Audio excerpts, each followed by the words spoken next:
Bedtime Reading, Howard's End. Chapter 1. Let us start with a letter Helen sent to her sister. Howard's End, Tuesday. Dear Meg, it is not quite what we thought it would be. It is wonderfully old, quite small, and made of red brick. There is hardly room for everyone. I have no idea where we will put Paul, their youngest son, when he comes tomorrow. You and I imagined it would be a huge place, like a big hotel. I guess that we only think about Mr. and Mrs. Wilcox in terms of their wealth, but I have realized that that is quite unfair. I am returning on Saturday, but I do not know by which train yet. Everyone is so disappointed that you decided to stay in London, to care for Tibby, instead of coming here. After all, he only has hay fever. Everyone here has caught the same illness. Young Charles and his father, while playing croquet, and Evie, while exercising in the garden. It is quite funny, actually. Only Mrs. Wilcox and I have remained totally healthy, and no one is nearly as sensitive as Tibby about it. I know you will disagree, but Tibby could really learn a thing or two from these Wilcoxes. Oh, I hear the breakfast bell. Send everyone my love and burn this letter. Helen, Howard's End, Friday. Dear Meg, I am really enjoying myself here. The Wilcoxes are some of the nicest people I have ever met. Mr. Wilcox is even quite polite when he talks about how much he disagrees with giving women the right to vote. We have our friendly arguments, and I always do a bad job of defending women. Every day, we go out in Charles's car to do all kinds of things. See the countryside, play tennis, play cards, and so on. The whole family is here now, and the house is so completely full. They want me to stay through to Sunday. I might. Thanks for sending me a letter. Remember to burn this one. Helen. P.S. I have fallen in love with Paul, the youngest son, who arrived on Wednesday. Chapter 2. After reading Helen's letter, Meg, or Margaret as she was often called, passed it to her aunt without speaking for a moment. But then, no longer able to control herself, she spoke. I don't know what to say, Auntie. We met Mr. and Mrs. Wilcox while visiting Germany last spring, she said, laughing a bit to herself. Everything's happening so... Meg paused for a moment. Suddenly, added her aunt. I can't really say.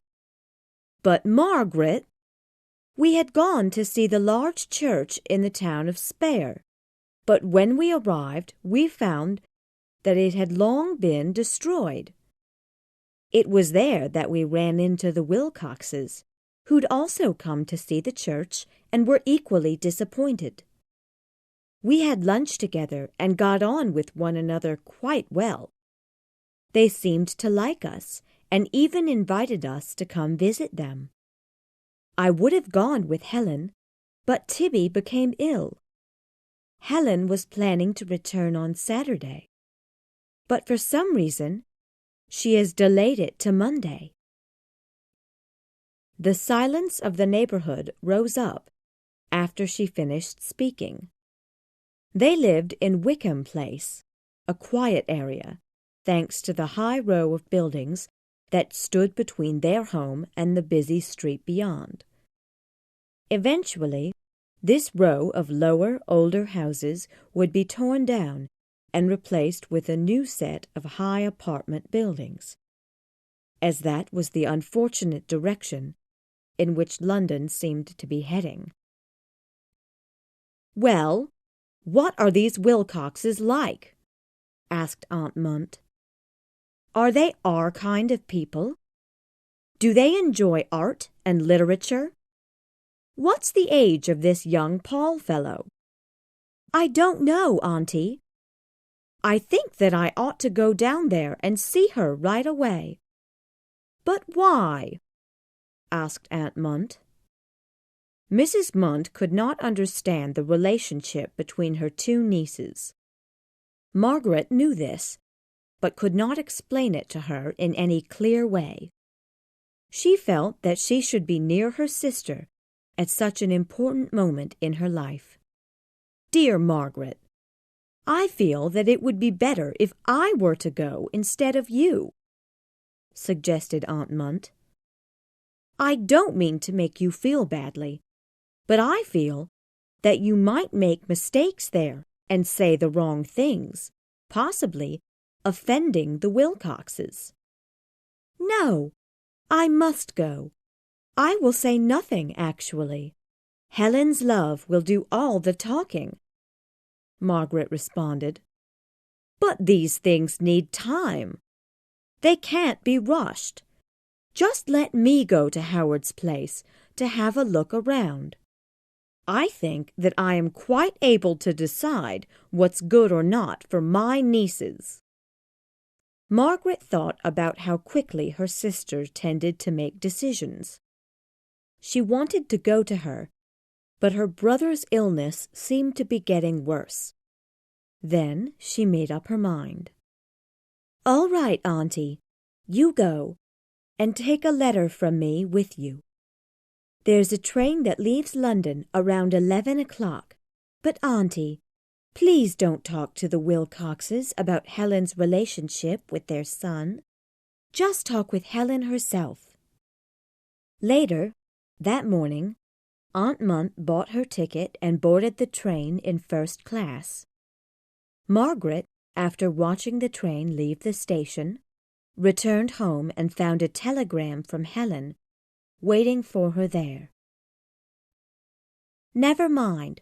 Relationship ended. Don't tell anyone. Helen." But there was no way to stop Aunt Munt's arrival. It was too late. Chapter 3. It was quite seldom that Aunt Munt could help the two girls. They had both become so independent since their mother, Emily, died giving birth to Tibby. Aunt Munt had offered to take over the household responsibilities. But Margaret, being the oldest at 13 years of age, had said it was unnecessary, for they could look after things themselves. When their father died 5 years later, and Mrs. Munt once again offered her services, she was politely refused one more time. In fact, the only thing that she was successful with was in getting the girls to save their money by investing in the stocks of local companies. She also worried about her nieces meeting young men. There were quite a large number of young people in the neighborhood, artists and other strange types. She felt that it was dangerous for the girls. Soon they would be putting themselves out into the world for men to capture, and Aunt Munt wanted to make sure that they married the right kind of men. So, she was quite pleased to be taking this train ride north to have a look at this boy, whom Helen had written about. The train passed through the outer parts of London. Mrs. Munt saw areas that were becoming uglier and uglier with increasing industrialism. It threatened to spread further into the center of town, but she paid no attention. Nothing else mattered more to her than helping Helen to get out of this horrible situation. Arriving at the Hilton station, Mrs. Munt found the little town was recently made more modern. There was a subway system and many new buildings that lacked the beauty of England's older structures. Yet there still remained a few traditional, friendly-looking places. "I'm looking for Howard's house," she asked the ticket person. "Do you know where I could find it?" The ticket person yelled out, "Wilcox." And another man behind him turned around. "She's asking about Howard's End." Mrs. Munt felt very embarrassed, but quickly gathered her courage and said, "Ah, so you're a Wilcox. Are you the youngest or oldest in the family?" "I'm the youngest, ma'am," he answered. "How can I help you?" "Oh, well, you see, I'm Helen Schlegel's aunt. Is she here with you?" "Yes, she's staying at my family's home," he said without feeling. "If you want to go and see her, I'd be happy to give you a ride in my car. Just give me one moment to wait for a package I'm expecting." "Of course. Thank you." "I just brought my father to the station. He's just left on a business trip," young Wilcox explained. "What is taking them so long with my package?" Then, speaking to the workers in the postal room, "Hey, you there! I've been waiting much too long. Are you giving me my package or not?" Then, returning to Mrs. Munt, "My God, how I'd love it if all of these men could be fired. Their work is absolutely terrible." He then helped her into the car, which she thought was very luxurious. She was impressed with the way the young man seemed so sure of himself. She found herself being more polite to him than she had planned. "Yes, this is quite good," she said. "I'd hoped it might be like this. You see, I received a letter from Helen just this morning." He did not seem to hear this and busied himself with filling the car with gas. One of the workers then came carrying the package. "Well, finally then," complained young Wilcox. "Next time I'll be speaking with your boss."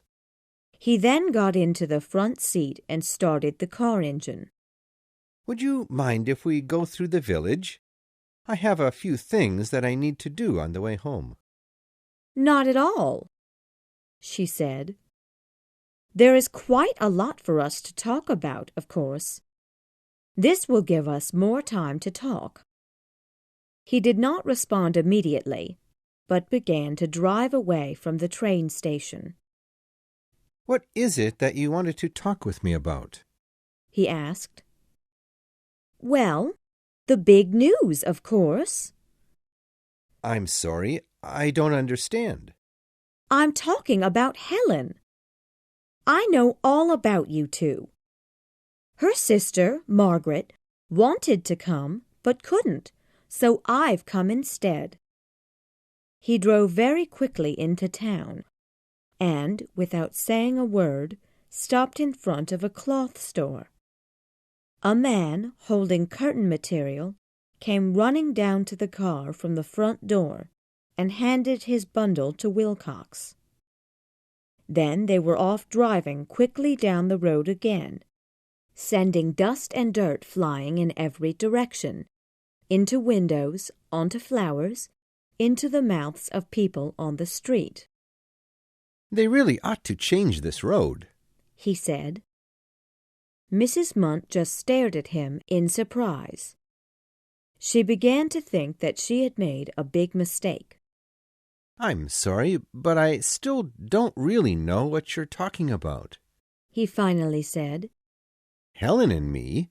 Oh, unless you mean Paul has gotten himself into some trouble." "You're not Paul?" asked Mrs. Munt. "No, I'm Charles." "But at the station, you said you were Paul." "No, I didn't." She began to feel a little angry with the young man. She did not like his attitude.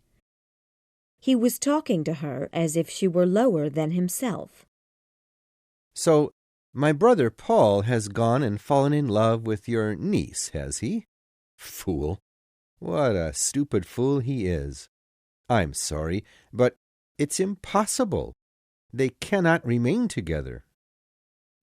I couldn't agree more, shouted Mrs. Munt, now angrier than before.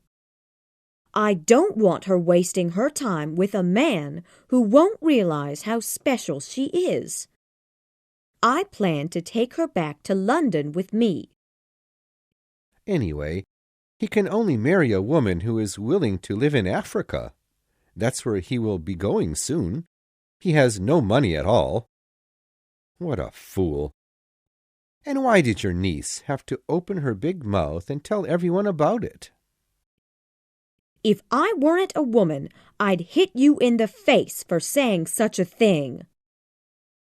Well, it wasn't my brother who— Enough! Shut up!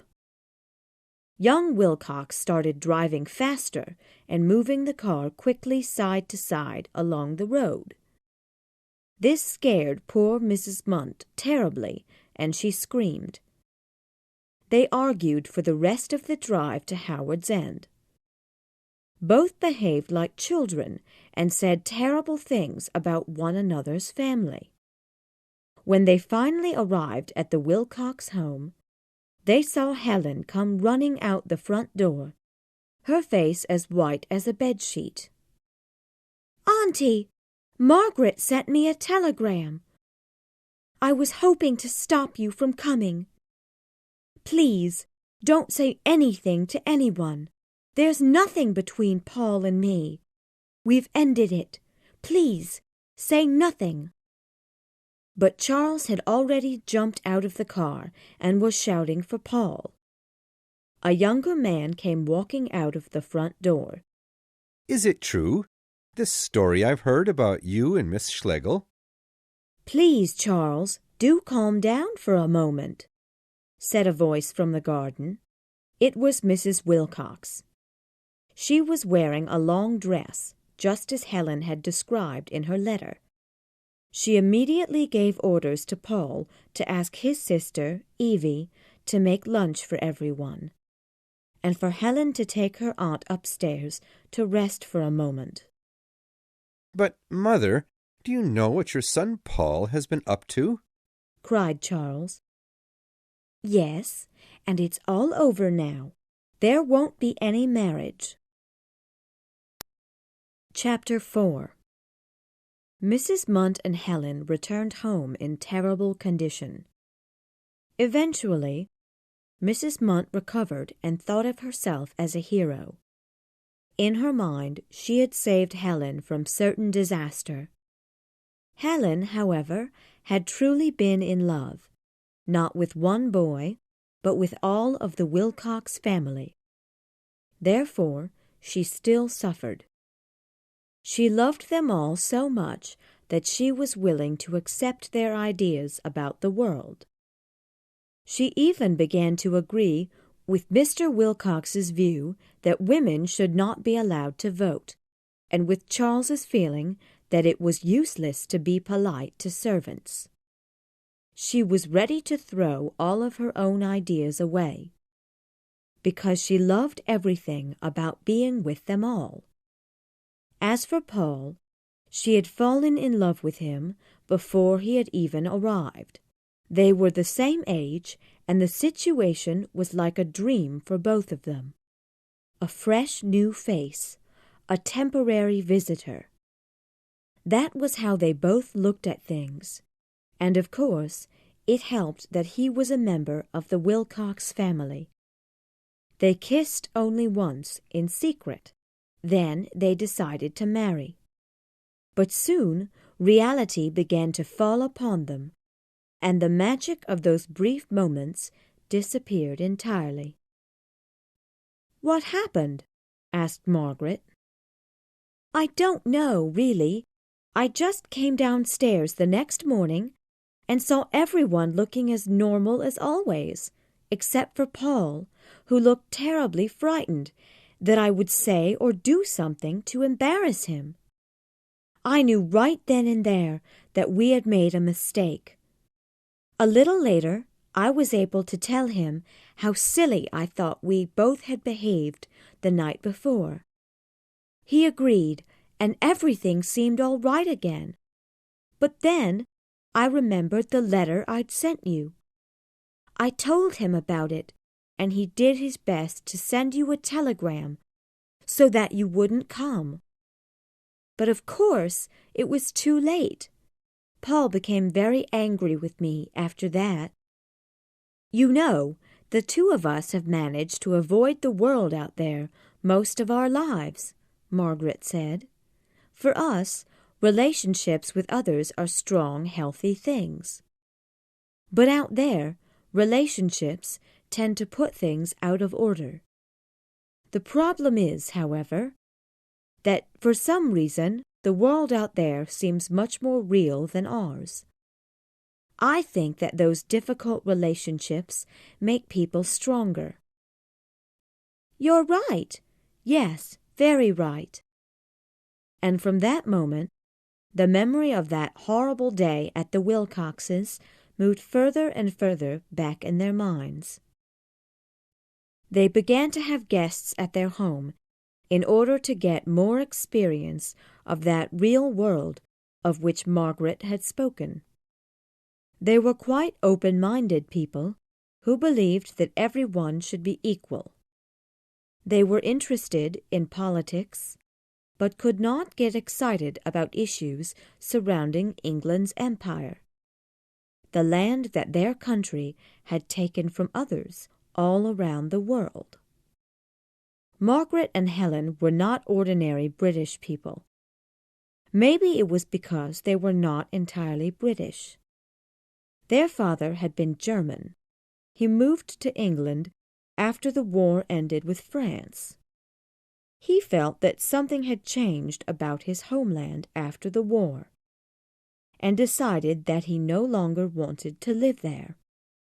He was not like the newer types of Germans that people are familiar with today, so proud of their country that they look down on all others. No, he was the older kind of German, the thinking kind. So, you think that Germans are stupid now?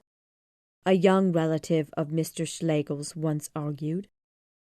Well, it seems that Germans today think that ruling the world is the most important thing, Mr. Schlegel answered. All of the wonderful ideas of the old Germany have been replaced by this stupid desire for power.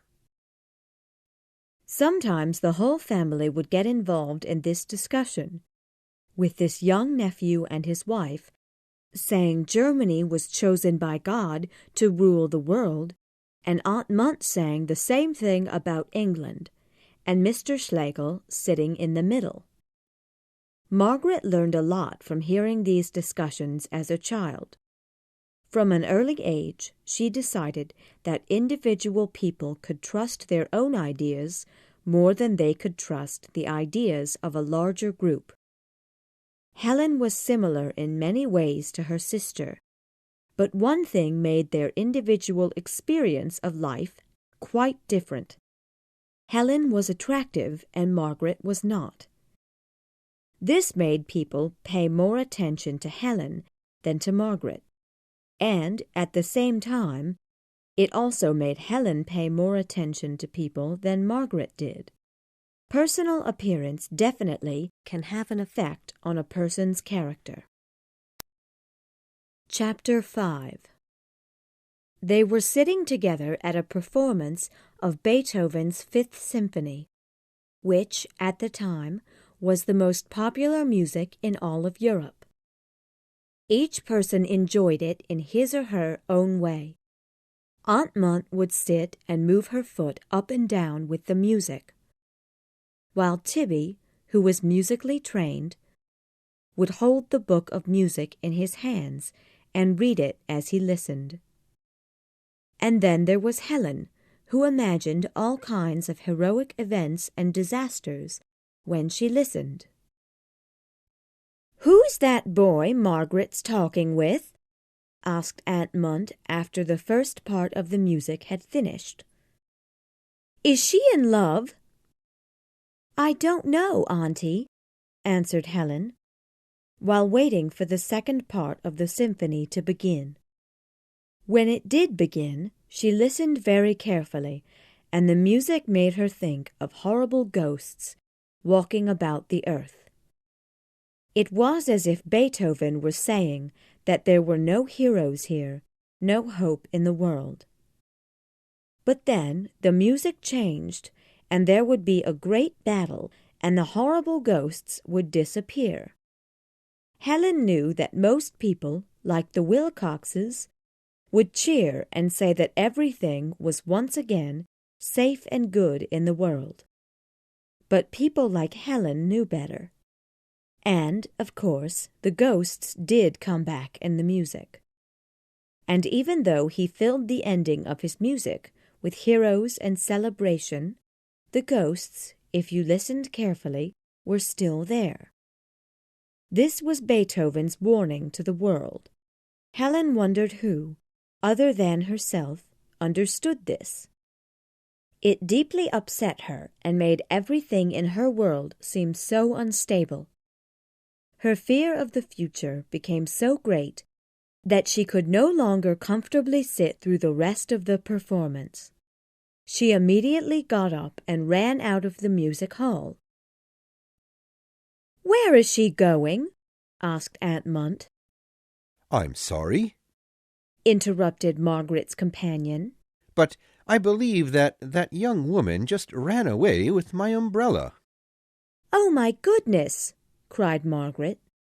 She asked Tibby to go after Helen, but just then the music started again, and it would have been considered very impolite to leave the hall. "You could give me your address and—" Margaret whispered to the man. "No, it's nothing," the man whispered back. However, he was actually quite upset. He thought that he might have been cheated by these girls. When the performance ended, Margaret gave the young man her address and invited him to come by sometime for his umbrella. "In fact, I'm going there now, if you'd like to come along," she said. "That would be lovely," he answered, following her out the door.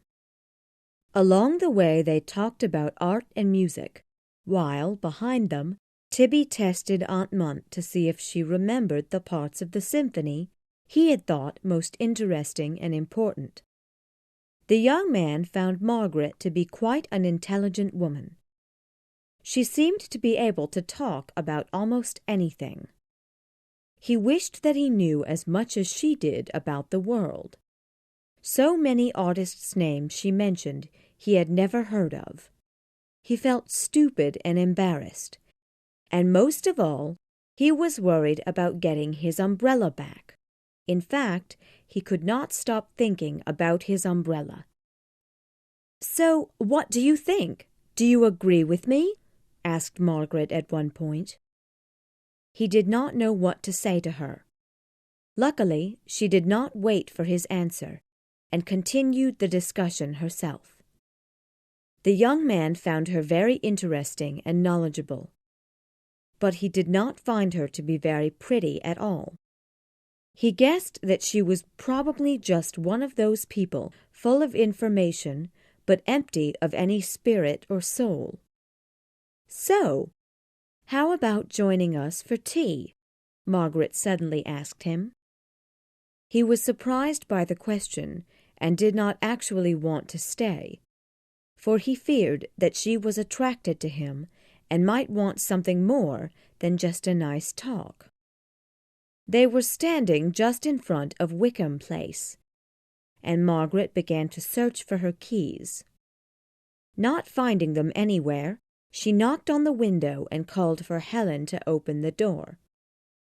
A few moments later, Helen appeared in the doorway, with her hair in great disorder.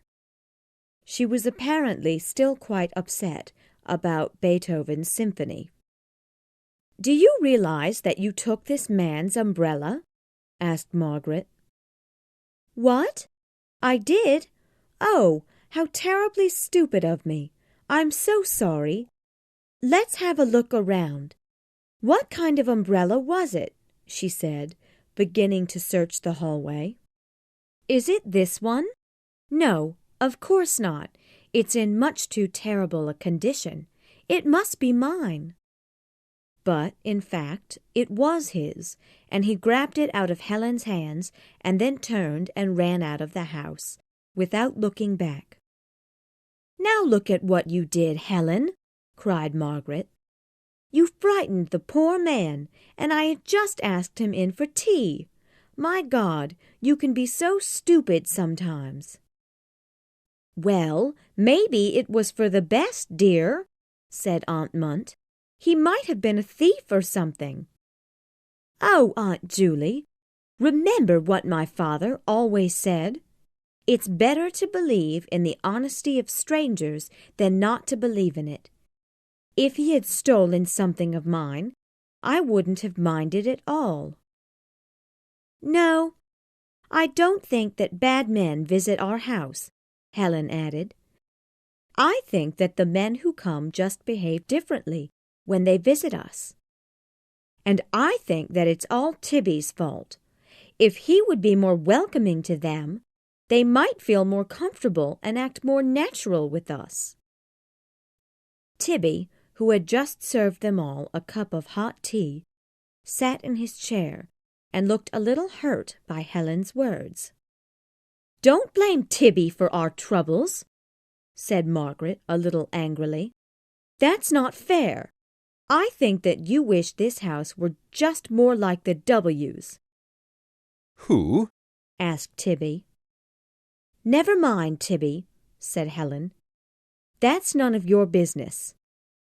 Our home is actually quite the opposite of the W's," explained Margaret. "Their home is very manly, too manly. Our house, on the other hand, is quite womanly. We just have to make sure it's not too womanly." "Who's W?" asked Tibby again. "You'll never know," laughed Helen. All of them laughed now, actually, and they went on talking for many hours. However, the conversation did not return to the subject of that young man with the umbrella until the very end of the evening, when Helen said that it was unfortunate that he had been frightened away. For the three of them, this was a reminder of that reality that Margaret had mentioned. Outside of their little world of art and money were people like him, who did not benefit from the Schlegels' kindness, and were sometimes even frightened by it. Chapter 6. Leonard Bast was a fairly poor young man. Not hopelessly poor, but not far from it. What saved him from hopelessness was his ability to pretend he was a gentleman. He did not feel that he was less a man than any of those true gentlemen with lots of money. In fact, however, he was not as polite, healthy, or as intelligent as the true gentleman. He was hurt and angry with the Schlegel sisters. They had embarrassed him, so he did his best to think of them as unkind and cold. He told himself that they were not proper women, for proper women would never have behaved as they had, stealing umbrellas and inviting strangers into their home for tea. He arrived at his home and looked nervously about before going to his door.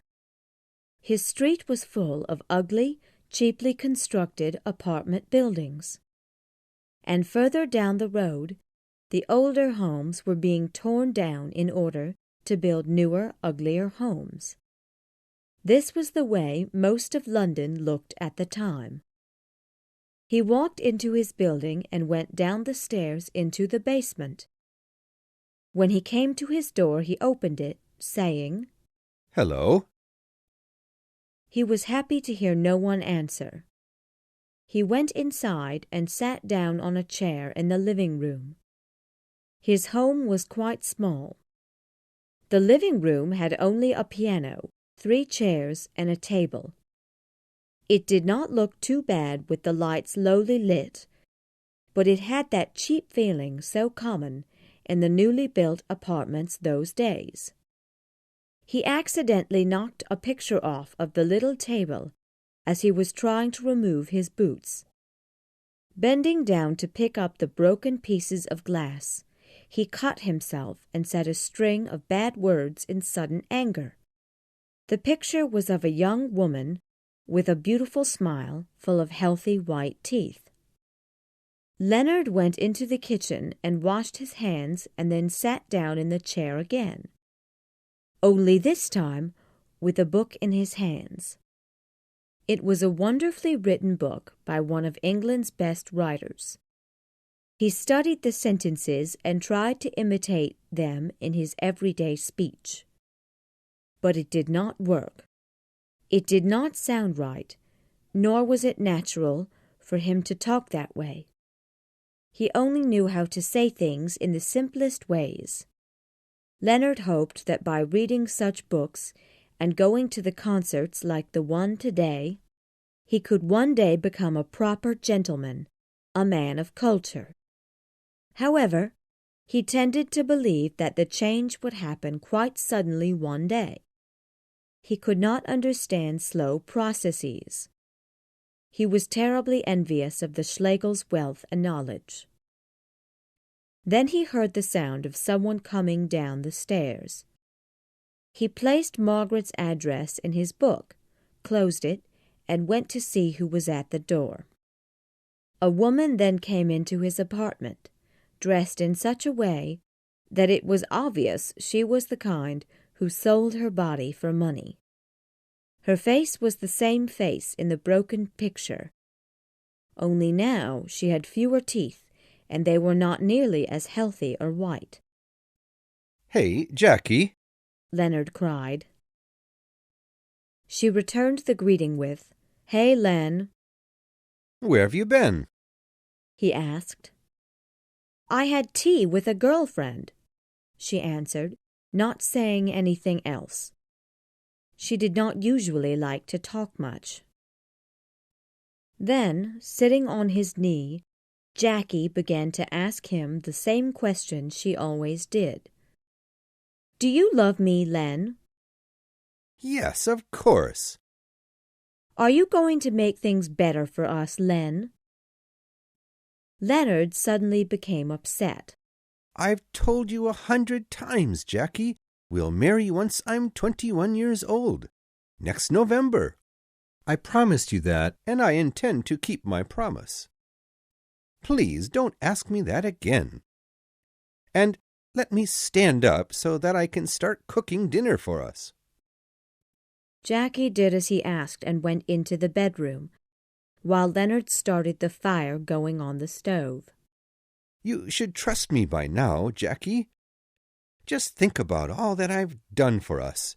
Renting this expensive apartment, buying you that ring, lying to everyone and telling them we're already married. Nobody would approve of this. They would all tell me to run away, but that's not the kind of man I am, Jackie. I'm trying to become a proper gentleman. That's why I love reading great literature and going to classical concerts." They had dinner, which was quite small and unhealthy. Then, after hearing the family upstairs begin singing a common Sunday church song, Leonard got up from the table and told Jackie that he would show her what truly good music sounded like. He went over to his piano and began to play a famous classical work very badly. As soon as he had finished, Jackie yawned and went into the bedroom to sleep. Leonard sat in his living room thinking about the Schlegels and their lucky situation. He knew that he would never be able to live like them. Some people were just born into that kind of life. Unfortunately, he was not. He would always feel that something was missing in his life. "Len, it's time for bed," called Jackie from the bedroom. "I'm just reading now, dear." "What?" "I'm reading." "What's that?" He gave up on communicating with her. She was losing her hearing more and more every day. As he read some of the book, the author's words made him suddenly aware that he was quite alone in the world, and that the world was not at all moved by his own sadness. Chapter 7. "My goodness, Margaret, I have bad news to tell you," said Aunt Munt. "It seems that the Wilcoxes are moving into one of those new apartments across the way." Aunt Munt was always watching the apartments around Wickham Place very carefully. She always knew when people were moving in or out of them. She even knew how much the rents were. "Oh, that's quite all right," answered Margaret. "I'm sure Helen won't mind at all.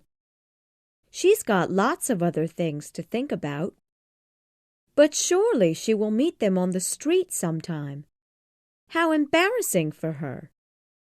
Well, I didn't tell you, but I wrote the Wilcox family a letter just after the two of you returned. I apologized for what happened, but they never wrote me back." "That was terribly bad of them." "Maybe they did the right thing. I don't know. Besides, Helen feels nothing at all about them any longer." "I feel nothing for whom?" asked Helen, who was just walking into the room. "Well, I hate to tell you this, but the W's have moved into an apartment just across the way there," said Aunt Munt. Immediately, Helen's face turned bright red. This caused both Margaret and Aunt Munt to worry for a moment. "Oh, well, that's fine with me," said Helen. "I've no trouble with it, none at all. In fact, I won't be around here for a while. I'm going to Germany with our dear cousin here."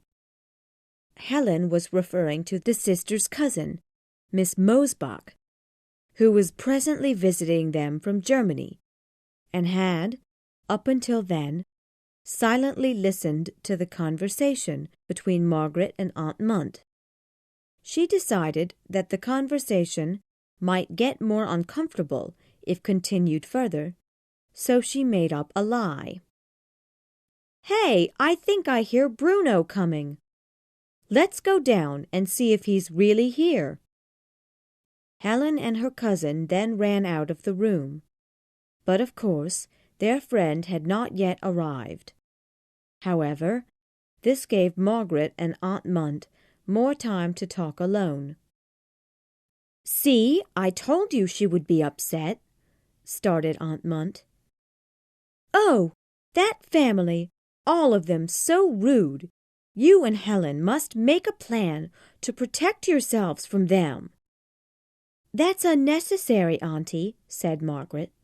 "They don't care about us anymore. I'm really not worried about it." "But you should be.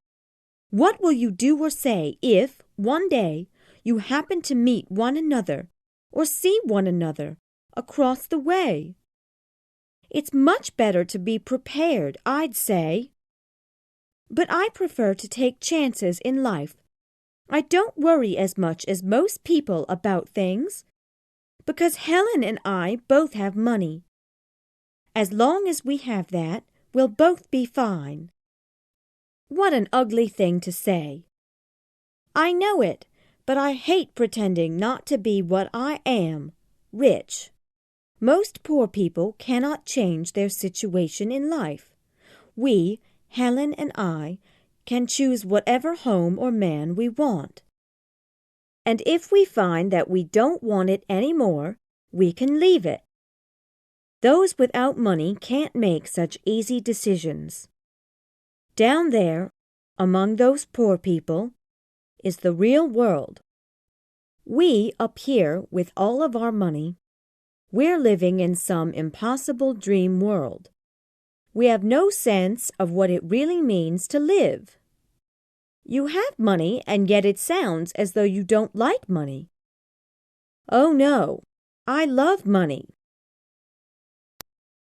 Chapter 8. Margaret was soon to become very good friends with one of the W's. On the very day that Helen was leaving to visit Germany with her cousin, Mrs. Wilcox sent over a letter inviting the girls to pay her a visit. Helen was all too happy to be unable to go to the Wilcoxes, due to her travels. Margaret, too, did not like the idea of visiting their home, but she could not ignore the request, especially now that they were neighbors. That evening, after Helen and her cousin had gone, and Tibby was lying on the couch, feeling a little ill, Margaret decided to write Mrs. Wilcox a letter. Dear Mrs. Wilcox, I'm afraid that I must be rude and refuse your suggested visit. My family troubled you recently, and I would not want that to happen again, especially between Helen and your son. Therefore, I think it would be best for our two families to avoid each other. I hope that you understand, and do not think too badly of us. Sincerely, M. J. Schlegel. She sent the letter that evening, and, in the morning, received the following letter. Dear Miss Schlegel, such a letter was quite unnecessary. I only wanted to inform you that Paul had left the country. Ruth Wilcox. Reading this, Margaret became terribly embarrassed. She regretted sending the letter and felt horrible for having offended Mrs. Wilcox. Immediately she put on her scarf and hat, it was November now, and ran out into the cold. When she gave her name to the servant at the Wilcoxes' door, she was surprised to be taken directly to the master bedroom, in which Mrs. Wilcox lay in bed with a newspaper. I cannot tell you how sorry I am for that letter, Margaret said, with her most serious face. I made a very big mistake. I hope that you can excuse my behavior. Mrs. Wilcox sat in her bed, clearly offended. He left for Africa on the 17th, she finally said. I'd completely forgotten that he was leaving. I'm so sorry, really. Well, never mind. I'm glad that you came to apologize so quickly. Helen is out of the country, too. Really? Well, then I guess there's nothing at all to worry about, is there? Ah, so you were just as concerned as I was, Margaret cried out in relief. I suppose that I was. Do you remember the letter I wrote you last June? I thought that maybe you were terribly upset with us because you didn't reply. Well, I must admit I did not want to move so close to your home, but maybe things will be fine after all. I think so, said Margaret, feeling even less uncomfortable. After a little pause in the conversation, Mrs. Wilcox began to speak with Margaret more easily. She explained that the apartment had belonged to one of her husband's cousins. She then expressed how tired she was from dealing with her son, Charles's recent wedding. She showed Margaret a picture of the newly married couple, and Margaret tried imagining what had brought these two people together. She wished them good luck all the same. Then the conversation turned to Howard's End, for it seemed that Mr. Wilcox was keeping Charles's new car there while he was away in Italy on his honeymoon. I was born at Howard's End, actually, said Mrs. Wilcox. This Margaret found interesting. But most of the other things Mrs. Wilcox went on about she quickly became bored with, and, after a short while, said that she must return home to start her work for the day. And, just as she was turning to go, Mrs. Wilcox said something that surprised her. "Do you often think about yourself? I ask because it seems that you don't quite realize that you're still a girl." "Why do you say that?" asked Margaret. "I'm 29 years old, after all." "Well, I suppose that it's the way you instruct your sister on how to live, and yet you haven't much more experience than she. I noticed this in Germany, where we first met." "I suppose that's true. I haven't much more experience. It's just the way I look at life. I guess that I just try to love everyone and pity those who are less fortunate than I. It's hard sometimes, especially when things are going badly. It's important to find a balance. Oh, I'm sorry. I'm instructing you now." "That's quite all right. I liked what you said and couldn't agree more." Chapter 9. A few days later, Margaret had a small party at her home, in order for Mrs. Wilcox to meet some of her friends. The party did not go very well at all. Margaret found that her neighbor did not share her and her friends' interest in art and books.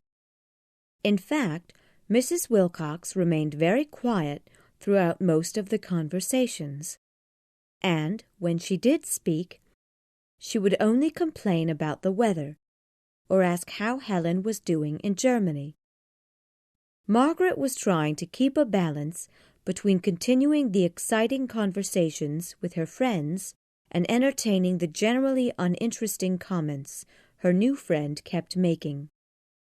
When an argument arose concerning whether Germans could appreciate beauty or not, Margaret expressed that they seemed to have a natural ability to enjoy poetry better than she. After everyone else expressed their opinions, Mrs. Wilcox was asked what she thought about it. "I found Margaret's opinion very interesting. I don't think much about those kinds of things myself, but my husband doesn't trust any other country in Europe other than England, so my children feel the same way." Margaret felt that Mrs. Wilcox was, in her simple way, above everyone else at the party. She did not view the world in a negative way, and did not say bad things about people, even as a joke. This made the things that Margaret and her friends were talking so excitedly about seem so unimportant, and yet she seemed so far from the real world as well. "I'm too old. My ideas are different from yours," said Mrs. Wilcox. "But we'd love to hear your ideas," Margaret answered. "Well, I think that it's best to just let the men discuss such things." "But are women just to continue to be less than men? Are men to keep moving forward all on their own? To leave us behind?" commented Margaret, beginning to give one of her speeches. "Well, I'm afraid that I have to be going," said one of her friends. Mrs. Wilcox stood as well, and Margaret walked her to the front door, apologizing for boring her so much. "I had a nice time today, actually." "You don't need to apologize.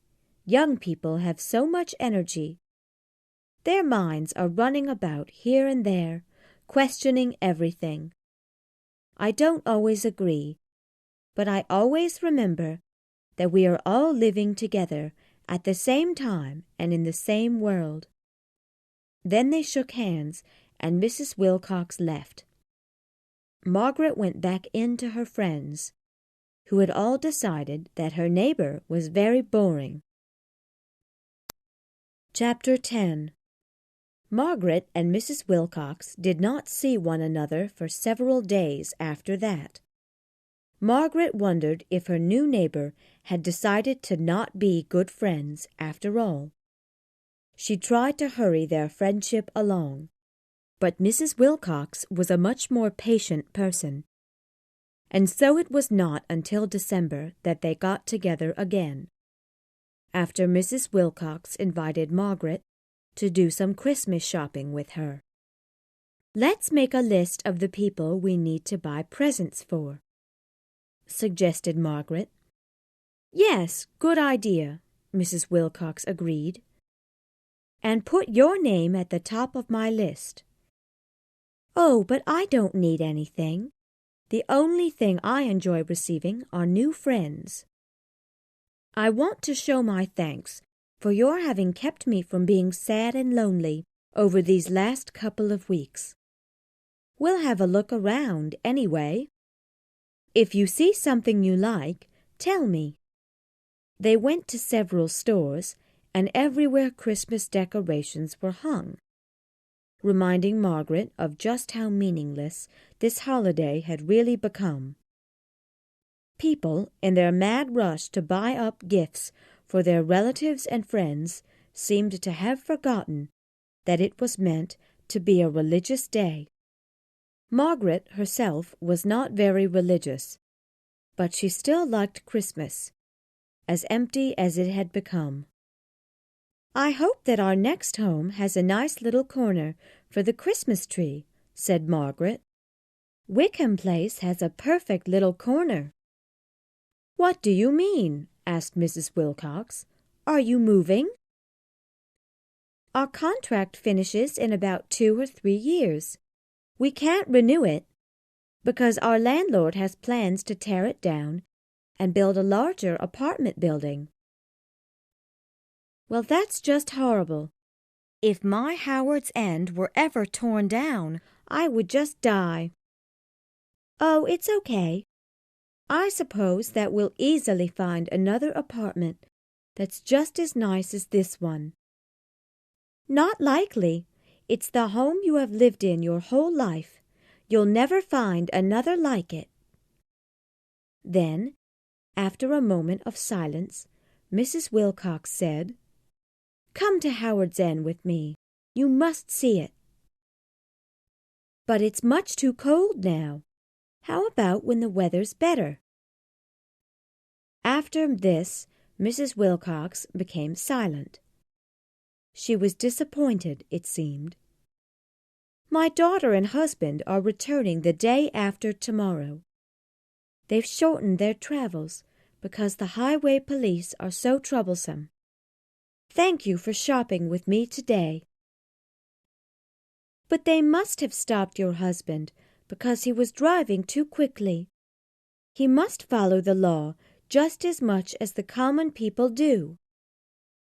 The air between them became increasingly uncomfortable. Margaret knew that she would never be asked again to visit Howard's End. She felt angry with herself for having been so quick to refuse the invitation. When they got to the Wilcox home, and Mrs. Wilcox went inside, Margaret could not stop herself from thinking that it was like she had gone into a prison. She looked so lonely and beautiful. Here, all around this angel was London, a kind of ugly and filthy hell. A little while later, while sitting in the dining room with Tibby, who was telling her about his day at school, Margaret found it difficult to stop thinking about Howard's End. She felt that, once again, she had been rude to Mrs. Wilcox by not realizing the honor of being asked to visit this woman's dear country home. She decided that she must go with her, and immediately got up from the table, right in the middle of one of Tibby's stories, and ran across the way to the Wilcox apartment. Mrs. Wilcox, Margaret was told, had just left for the train station. She then jumped into a taxi and asked that he hurry to King's Cross Station.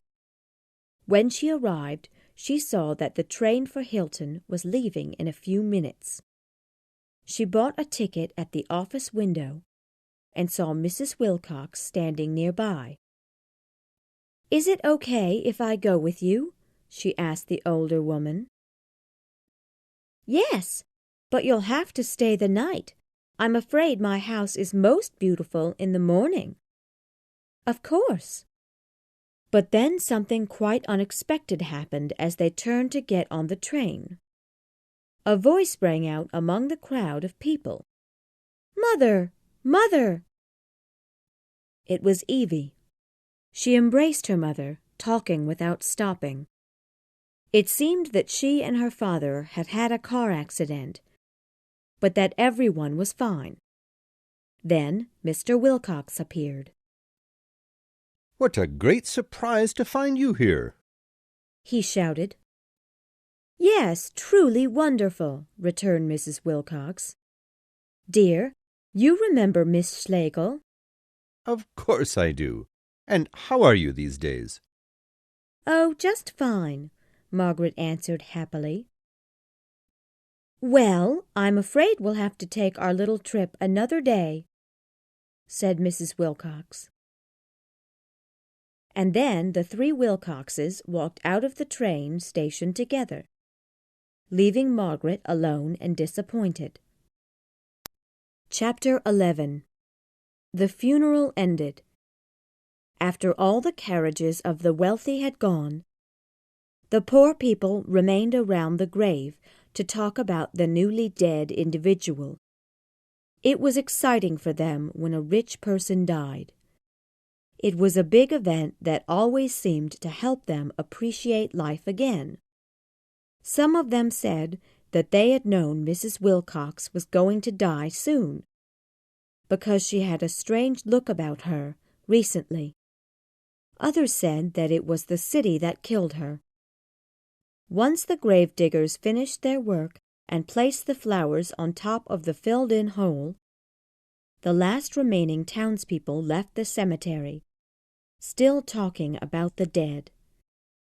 Once everyone had gone, a woodcutter who had been working near the funeral site came over to the grave and, noticing the hundreds of flowers, said to himself, "People shouldn't give such colorful flowers at funerals."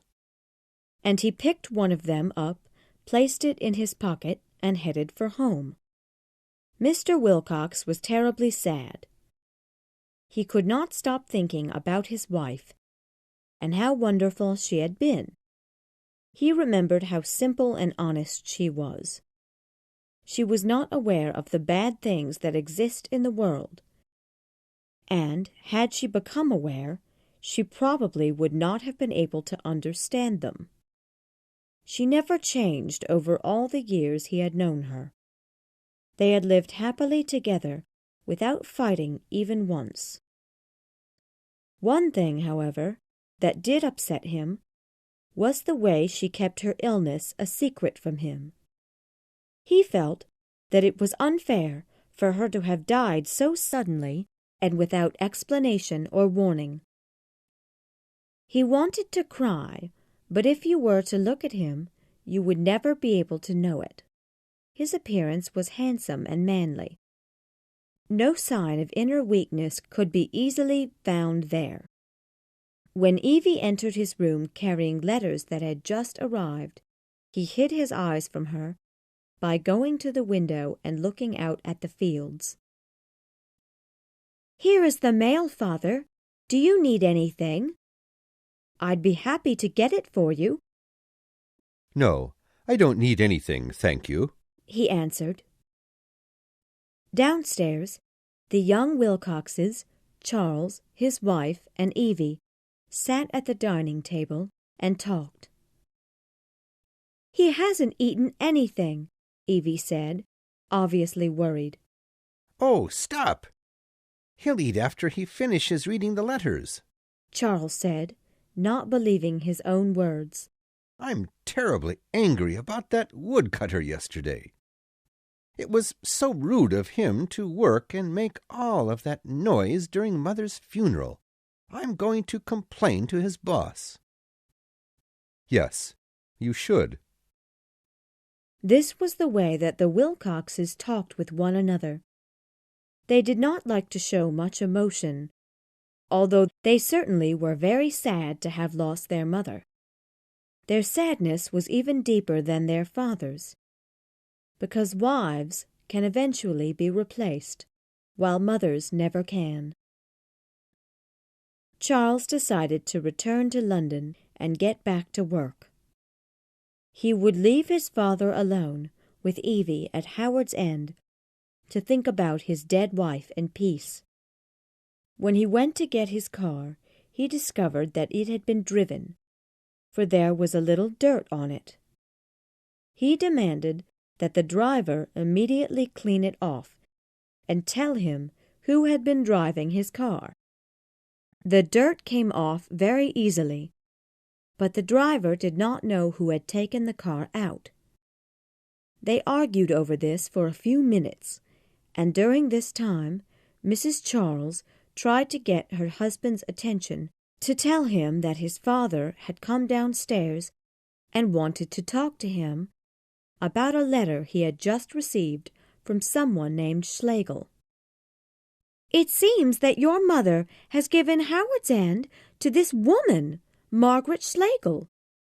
Your family will all have to move," she explained. "What?" Charles asked, surprised and confused by the news. "Charles," Mr. Wilcox yelled from the front door of the house. "come in here, please. We have something important to discuss." When Charles re-entered the home, his father handed him a letter and asked that he read it. It was from a London nursing home. Attached to it was a note written by Mrs. Wilcox. He read it aloud. "Dear husband, it is my wish to give Howard's End to Margaret Schlegel." "That's not at all legal," shouted Charles's wife. "She would have needed a lawyer to make it legal." "We're aware of that, Dolly, thank you," Mr. Wilcox responded. "Please, stay out of this conversation and let us handle things." "Do you think this Margaret Schlegel might have tried to trick our mother into giving her Howard's End while we were away?" asked Charles. "No, I don't think that happened at all," answered Mr. Wilcox. "I'm more concerned about my wife's condition when she wrote this letter. Was she clear at the time?" The two men then discussed the problem in a business-like way, without any emotion. For this was the way that the Wilcoxes handled things. They felt that passion was useless and even dangerous to a person. This is why they could not understand Mrs. Wilcox's letter. They did not really know what Howard's End meant to her. She wanted to give it to another person who might be passionate about it as well. Naturally, they did not want to just give away their home to a stranger, but it was hard for them to completely ignore the last wish of someone they all loved so much. They thought the letter was cruel and uncaring, so much so that it made Mrs. Wilcox a little less precious to them. "Miss Schlegel's a terrible person," cried Dolly. "No, I'm certain that she had no idea that Mrs. Wilcox would leave her Howard's End. She has been a bit troublesome over the past few days, but I trust her." "Why did she have to come to the funeral, and why did she bring such colorful flowers?" asked Evie. "She was a friend of your mother's. She had good reason to be there. As for the flowers, maybe it's a German tradition to bring colorful flowers to a funeral. I don't know." "Well, I don't like Germans, especially her kind," said Charles. "By the way, Father, I want you to speak with your driver. I'm sure he took my car out for a drive." "Did he damage it?" asked Mr. Wilcox. "No." "Then I'll say nothing to him." Truly, Margaret knew nothing about Mrs. Wilcox's letter. In fact, she would not find out about it until years later. No, at the moment, she was only aware of the wonderful relationship that had developed so quickly between herself and Mrs. Wilcox. Over the past week, she had spent quite a lot of time with the Wilcox family. She found that they were quite different from her and her friends and family. They did not possess the same qualities that she had, but at the same time she did not have their qualities either. They were people who lived in the outside world and made things happen. They were hard and cold, but effective. Such people were equally as necessary in this world as she was, she thought. Helen disagreed, but Margaret's mind could not be changed. She wanted to help them, and even felt that they could help her as well. Margaret, Helen, and Tibby sat in their living room, talking about recent events. Helen, who had just returned from her travels in Germany, reported that another man had asked her to marry him, but of course she refused him. Tibby talked excitedly about his plans to go to Oxford University this year, and Margaret, who was still full of the Wilcox family, informed them that she had received a letter from them asking if Mrs. Wilcox had promised to give her something. She wrote them back, telling them no promises had been made, and a week later Mr. Wilcox sent a beautiful necklace of Mrs. Wilcox's, along with a letter saying that he hoped that the two families would keep in touch. Chapter 12. 2 years later, the time came for the Schlegels' apartment contract to end. It was not until this moment that Margaret realized just how changed London was. Everything was done in a hurry. People spoke in a hurry, and buildings were built in a hurry.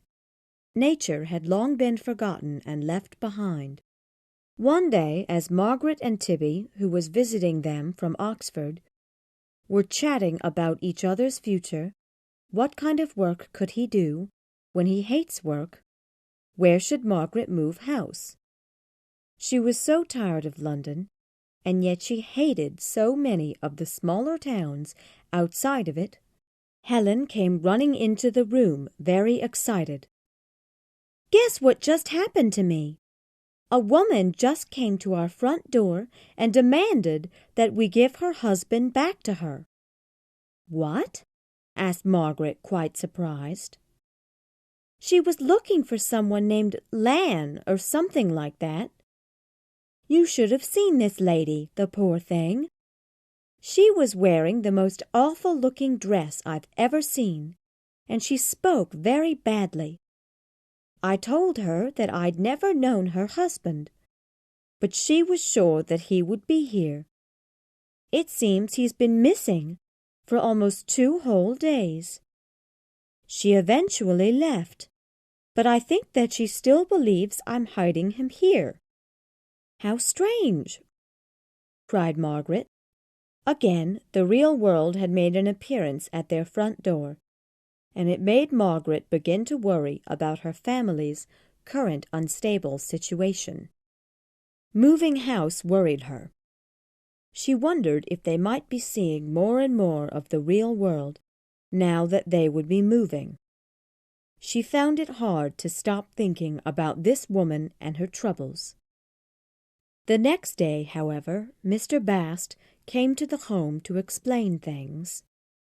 The sisters did not recognize him when they met him in their living room. To them, he looked like a poor, common fellow. Margaret found him a little good-looking, and even, for a moment, began to doubt if the mind were such an important thing to consider in a man. She was surprised when, from his pocket, he took out her address. "You see, this is how it all started," he said. "You gave me this after a performance of Beethoven's Fifth Symphony." Margaret still did not remember him. He went on to explain that his wife had found the address after he had gone out to visit some friends. "And when did you go out?" asked Helen, even though Margaret tried to stop her. "On Saturday," he answered, looking a little nervous. "So you were gone for a whole night? What were you doing?" He looked ready to fight. "I know what you're thinking, and that's not at all what happened. You see, I've been reading a lot of wonderful books lately, books that talk about returning to nature. I just walked around the city all night, thinking about the ideas from those books. Have you read them?" And he proceeded to list every one of them. "I was looking for the Northern Star, you understand. So many writers say you should follow it, so I decided that I would." Tibby felt that the man was ridiculous and left the room before he could no longer control his laughter. The sisters, however, stayed and listened to the man with increasing attention. He explained how he walked further and further out toward the edge of London until he reached several forests. He was looking for the places that the authors of those books described. He wanted to see it all himself.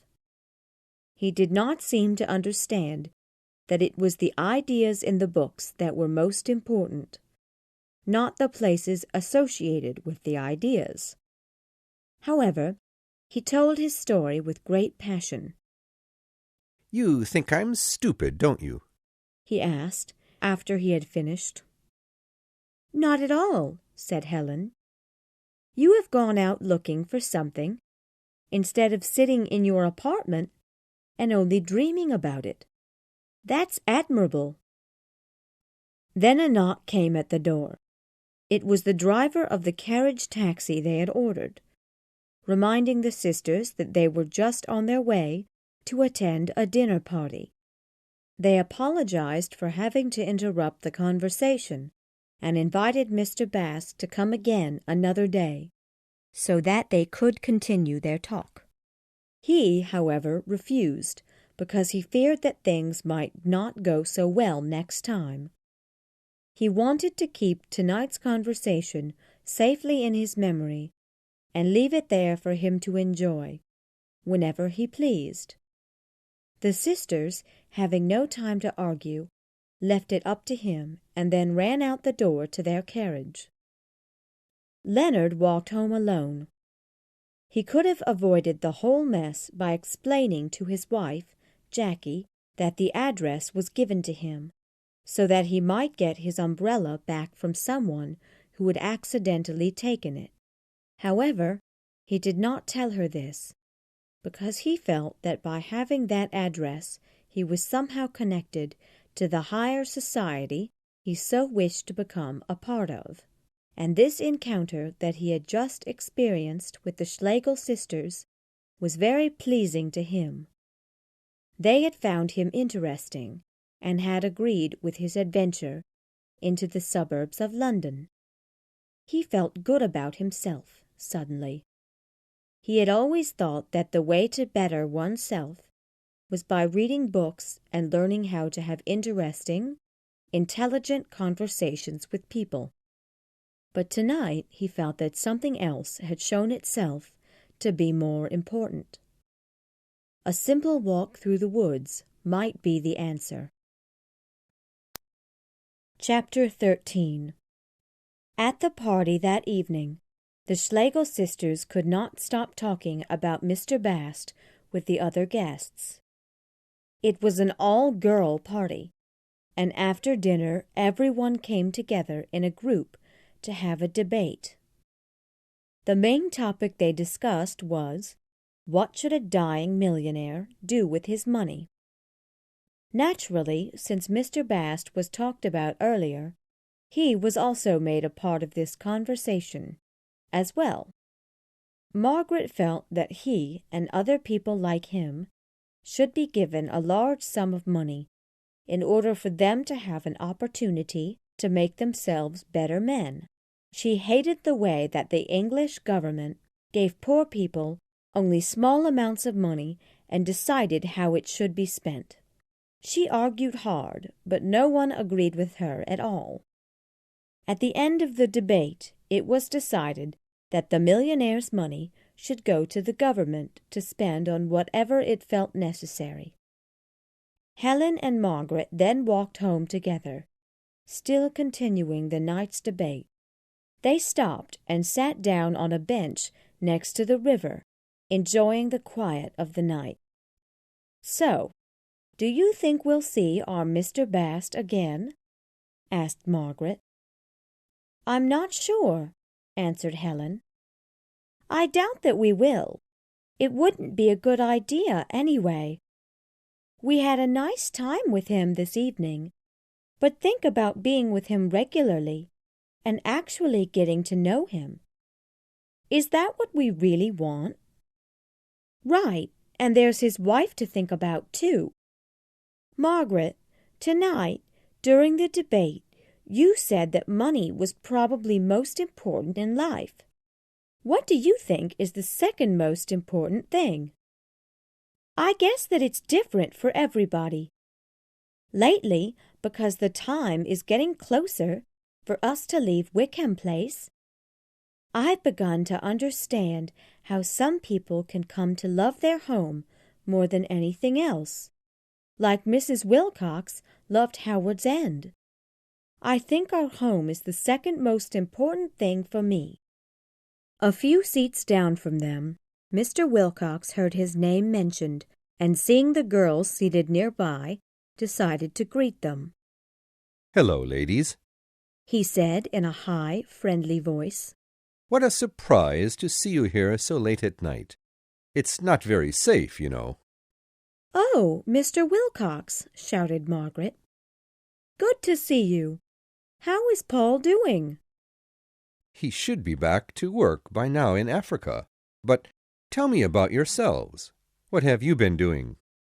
Helen told him excitedly about the discussion they had had at the party earlier in the evening and how it had been discussed in relation to a poor young man who had paid them a surprise visit earlier in the evening. "What do you think the millionaire should do to help a poor Porphyrian insurance company worker, like Mr. Bast?" Helen asked Mr. Wilcox, who was very close to being a millionaire himself. Since his wife's death, he had almost doubled his income. "Well, it sounds as though you ladies have put a lot of thought into this matter. I doubt that I could add anything valuable. However, I would suggest that this young man find a new job immediately, because the company he works for will be out of business by Christmas." "Oh, that's terrible," said Margaret. "Do you think we should tell him?" "I'm not suggesting that. It's terribly hard to find a job these days.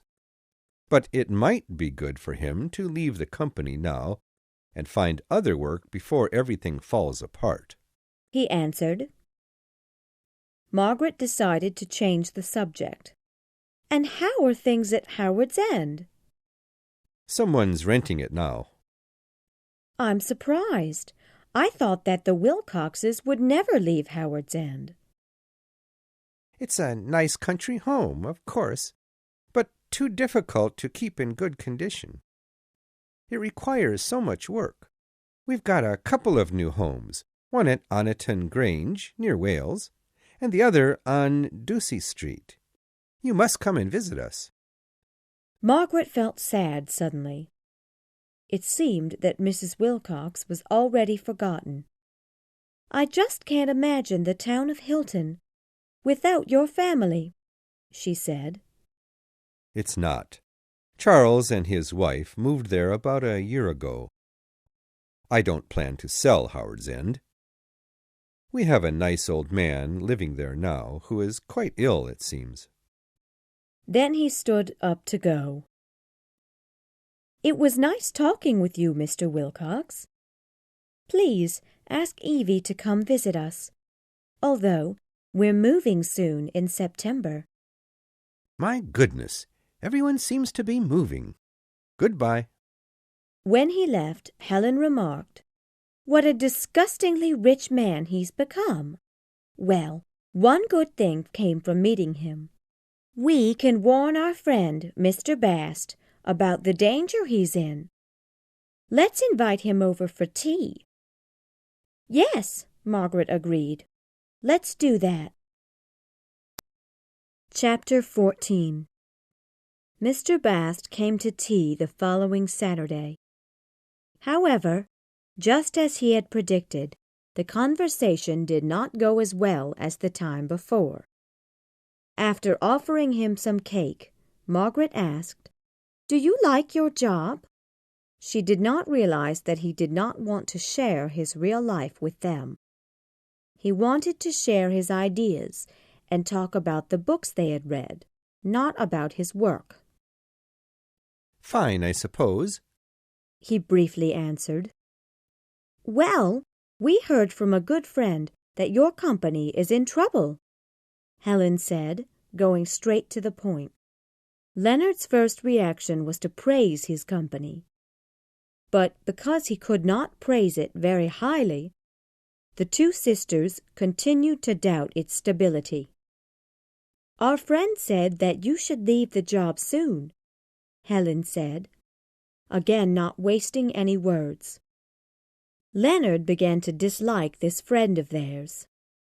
He wanted to talk about books, but they kept throwing his life back at him. The more they talked to him about his work, the more his sadness and disappointment came back to him. He could not listen any longer, and immediately began to talk about this book and that book. Author after author, character after character, story after story. He kept talking until a knock came at the front door. It was Mr. Wilcox with his daughter and two little dogs. Mr. Bast took the opportunity to get up to leave, while the girls were saying hello to the newcomers. But as he was going out the door, Helen caught sight of him and mentioned that he should come again soon. "I will not come back. What's the point?" he said sharply. "How can you be so rude, Mr. Bast?" Helen said, feeling offended. "We're trying to help you." "I don't need your help. I'm fine," he shouted. Then turning to Mr. Wilcox, "How would you like it if two women were sticking their noses into your private life?" Mr. Wilcox did not speak to Leonard, but turned to Margaret, saying, "Have we come at a bad time?"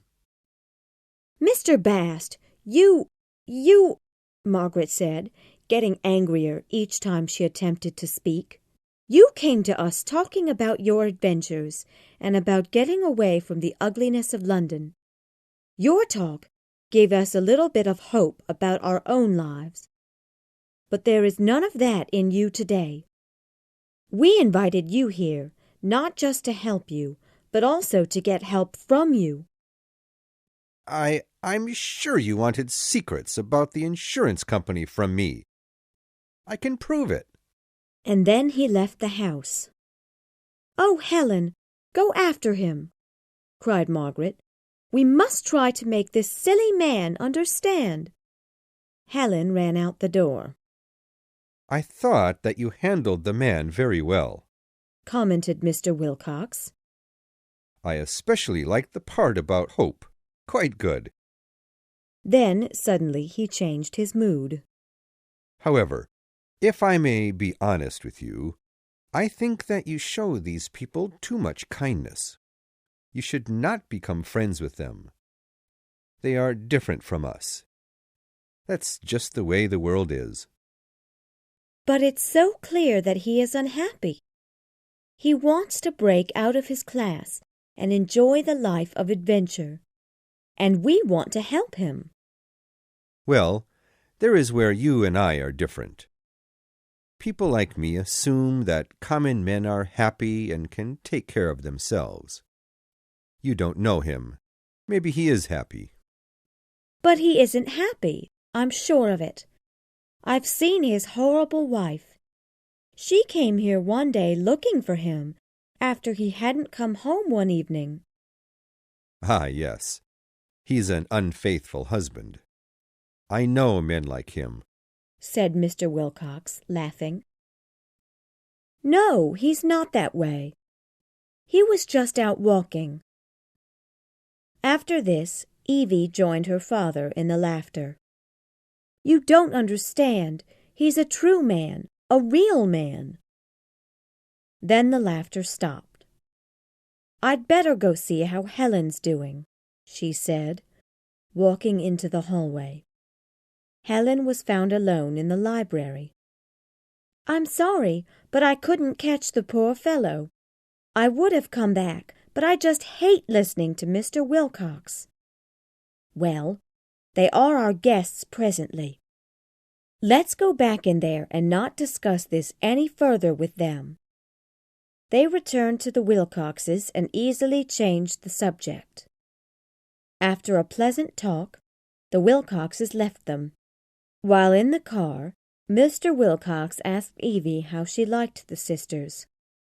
The pretty one's okay, but the one with big teeth, I can't stand her. Well, in any case, I think that we should visit them more often. They are not careful enough and should have someone looking after them. Chapter 15. As the time approached for the sisters to move, Margaret became more and more uncomfortable. They had so much furniture. She wanted to throw it all away, but could not, because so much of it had belonged to her parents. She did not want to be disrespectful. Another problem was that she could not decide on a place to live. The more she looked, the more she realized how much she had loved Wickham Place, for nothing else seemed as good.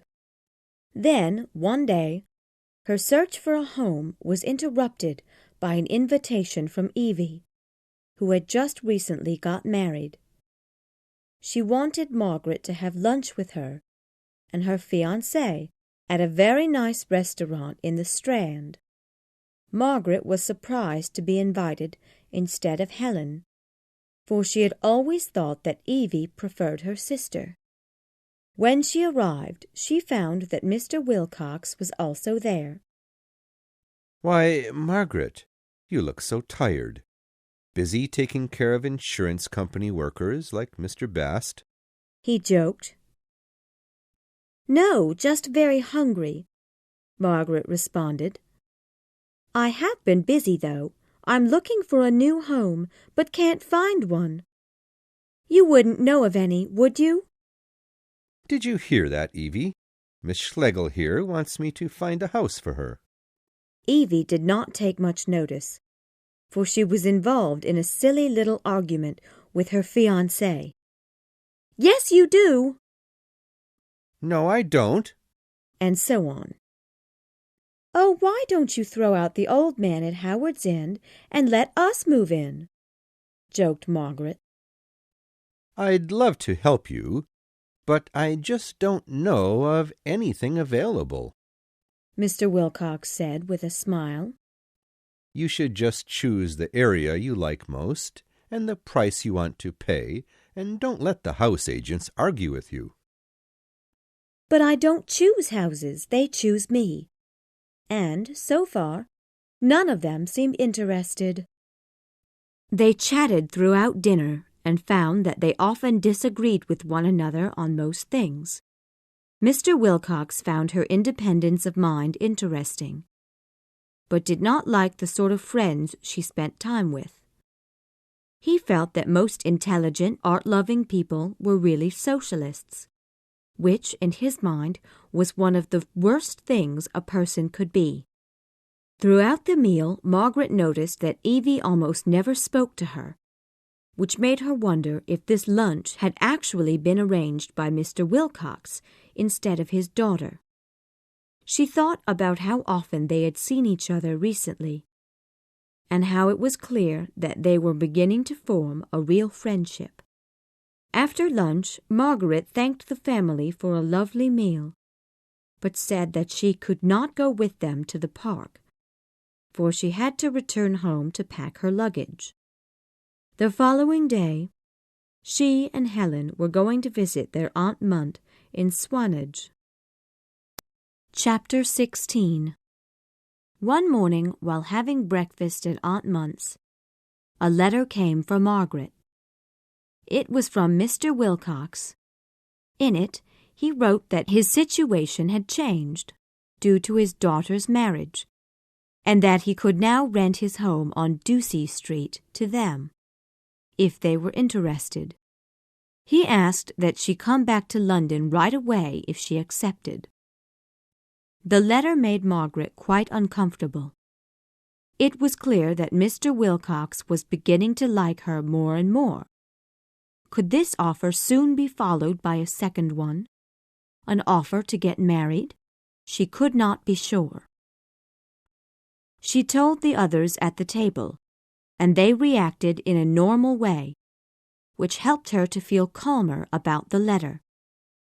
"What do you think?" she asked them. "I think we should take it, for we have had such bad luck up until now, and time is running out." They argued for a short time, but Margaret had spoken the truth, and it was easy to win everyone over to her side. That same day she boarded the train for London and met Mr. Wilcox at the Waterloo station. They got into his car and headed for Ducie Street. He seemed to behave a little differently that day. He seemed more emotional than usual. "Ah, Evie and her husband have gone out of town for a while. I tell you, it's terribly lonely coming home from a hard day's work to an empty house." "I'm lonely too. This move from Wickham Place is so sad." "You feel lonely as well?" he said, turning to her with softened eyes.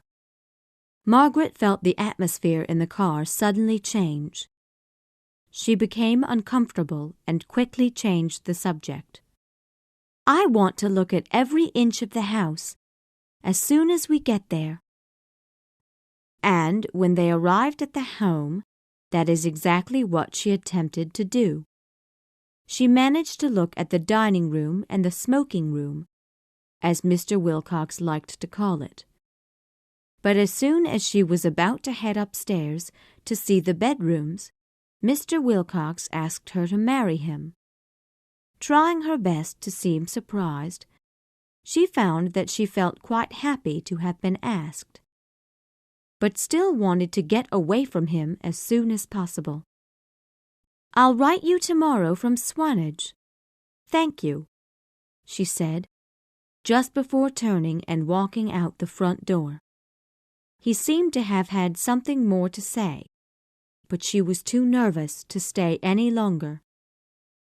She knew that he was not the most romantic man in the world, and she accepted it because of his old age. She was in love, real love, for the first time. However, she wanted to think about things carefully before making any decisions. A talk with Helen would be wise, she thought. "He asked me to marry him," Margaret told her sister later that day. There was a moment of silence that was soon broken by the sound of Helen crying and shouting, "Please, Meg, tell me you won't." "Just calm down and listen to me for a moment, will you?" said Margaret, pulling Helen down with her to sit on the grass outside their Aunt Munt's home. She told her about the last couple of weeks and the way Mr. Wilcox had begun to show his feelings for her, little by little. "I know he's not the type of man to show much feeling, nor does he share my interest in art. But I don't expect the person I marry to be completely like me. I expect that there will always be certain things that we don't understand about one another." Helen could not agree with her. She did not like people such as the Wilcoxes. However, Margaret argued that it was people like the Wilcoxes who helped the world to progress and made it possible for people like the Schlegels to live the way they do. In the end, Margaret decided to agree to marriage, but with the idea of remaining more independent than most wives. The next day, Mr. Wilcox, or Henry, as Margaret now called him, came to Swanage and gave her an engagement ring. He had dinner with her family, and then, afterward, asked her to take a walk with him. "Would you mind having a brief business talk with me?" he asked. "Of course not." "Well, as you know, I have several children. I just want to be fair to everyone in the future. You understand. I believe that Howard's End will be given to Charles, my oldest." "Oh, I see. You're talking about money. Of course, you must be very fair with all of them. I don't expect to keep it all to myself. How much do you make, by the way?" He started to laugh, so surprised he was by the directness of her question. Let's move on to the next issue. Evie is getting married in September. We can't think about having a wedding before then. "If you don't mind, I'd like to do it as soon as possible." Okay. We'll marry just after Evie in the same month. But now where will we live? How about Ducie Street? Howard's End has been rented and Oniton is too far away from town. But Ducie Street is so bad now. Just 50 years it has existed, and look at how quickly it's changing. "Ah, yes. London seems to be losing all of its qualities, both good and bad." Henry insisted on walking Margaret back to her aunt's home, despite her complaining that she could go on her own. Just as they were about to reach the front door, he turned suddenly, took her into his arms, and kissed her. When they finished kissing, he walked away without looking back. Something about the way this had happened disappointed Margaret. She wished that he might show a little more emotion either before or after the kiss, instead of surprising her and then running away as if embarrassed. Worst of all, something about it reminded her of her sister and Paul. Chapter 17. Henry was a religious man. He believed in the words that were spoken to him every Sunday at church. And because of this, he also believed that there was something a little wrong with sex, even with sex with his wife. This is the part of him that Margaret hoped so much to change. For her, it was important for passion to exist in their relationship. Without it, things would be quite empty and boring. However, no matter how hard she tried, he would not change, because he did not take notice of such things. In fact, he hardly noticed anyone else's behavior or feelings when he talked with them.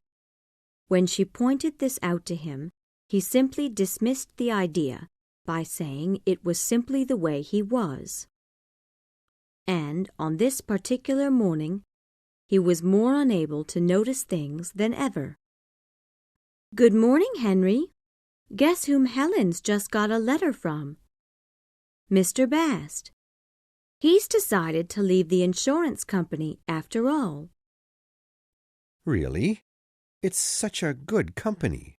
Anyway, I too have received a letter, and I need to talk with you about it, he answered, not at all interested in Mr. Bast. What? Margaret said with her eyes wide open. A good company? But you said— The man at Howard's End needs to break his contract early. He wants to rent the house to someone himself, but I think it's a bad idea. Wait, please. Mr. Bast has quit his job and gone to a bank because we suggested he do that. Because of your advice. He was poor to begin with, and now he's making less money than before. Which bank? Dempster. Ah, well, he's fine then. Completely safe. Now, what about Howard's End? You really should see it. Very pretty in its own little way.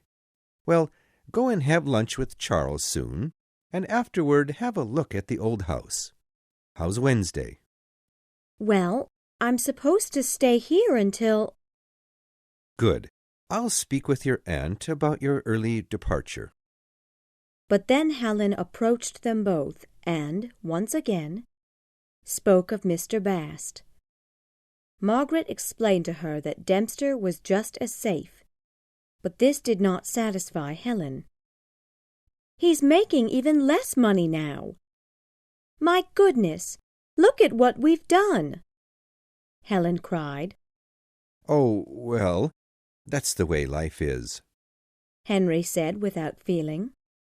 There will always be the rich and the poor. Why feel sorry for them? But this is your fault. Mine? Hardly. Nor is it your fault. So you needn't feel so bad about it. You can't save everyone. Helen was extremely angry now, but before she could say anything more, Mr. Wilcox had gone to look for Mrs. Munt. She turned to her sister instead. I hate men like that, who think that God will somehow eventually make life better for the Mr. Basts of this world. They don't care at all about those people. You're crazy to marry such a person. Then she ran into the house, leaving Margaret alone to look out upon the quiet countryside. She knew what kind of man Henry was, and it did not bother her. She really was in love this time. Later that day, after things had settled down with everyone, including Aunt Munt, who had become terribly upset at the news that her oldest niece would be leaving her home early to return to London, Margaret again had a talk with her sister. Please, you have to stop acting this way with me, she said. Oh, fine then, marry that man. You'll be okay, I'm sure, because you're stronger and smarter than most people. I respect you more than ever, but you can't expect me to like him. She paused for a moment and then turned the conversation toward her own love life. I don't think that I can ever get married, because I can't seem to allow myself to get into a serious romance with anyone. I imagine that I'll always run away as soon as they want to get serious. Well, you really never know. I just hope that you don't behave badly toward Henry. Don't worry, I won't. I know it'd make you very unhappy. Margaret was happy that they could come to an understanding. It became clear to her now just how strong her relationship was with Helen. They would always be there for one another, no matter what. Knowing this helped her to have a comfortable journey back to London that evening. The next day she went to Henry's West African Rubber Company. Upon her arrival, she ran into Charles, who was alone in Henry's office, apparently waiting for his father. He greeted her politely, but coldly as well. My wife expects you today for both lunch and tea. I hope that you find it pleasant. That man who is staying at Howard's End has left it in a terrible condition. We are quite unhappy with him." "Yes, indeed we are," said Henry, as he entered the office from another doorway. "leaving so suddenly without telling us ahead of time. I've just sent him an angry letter. He'll be responsible for taking care of the house for the next 3 years, as stated in our contract. Well, let's be going, shall we?" They left immediately, and after a very fast ride in the motor car, they soon arrived at Charles's home in Hilton. Dolly had made a fair meal, and they ate everything up rather quickly. Then, while the 2 men smoked, the 2 women played with Charles's children. Margaret found that she was rather uncomfortable around babies, but she did not at all mind the 2-year-old child.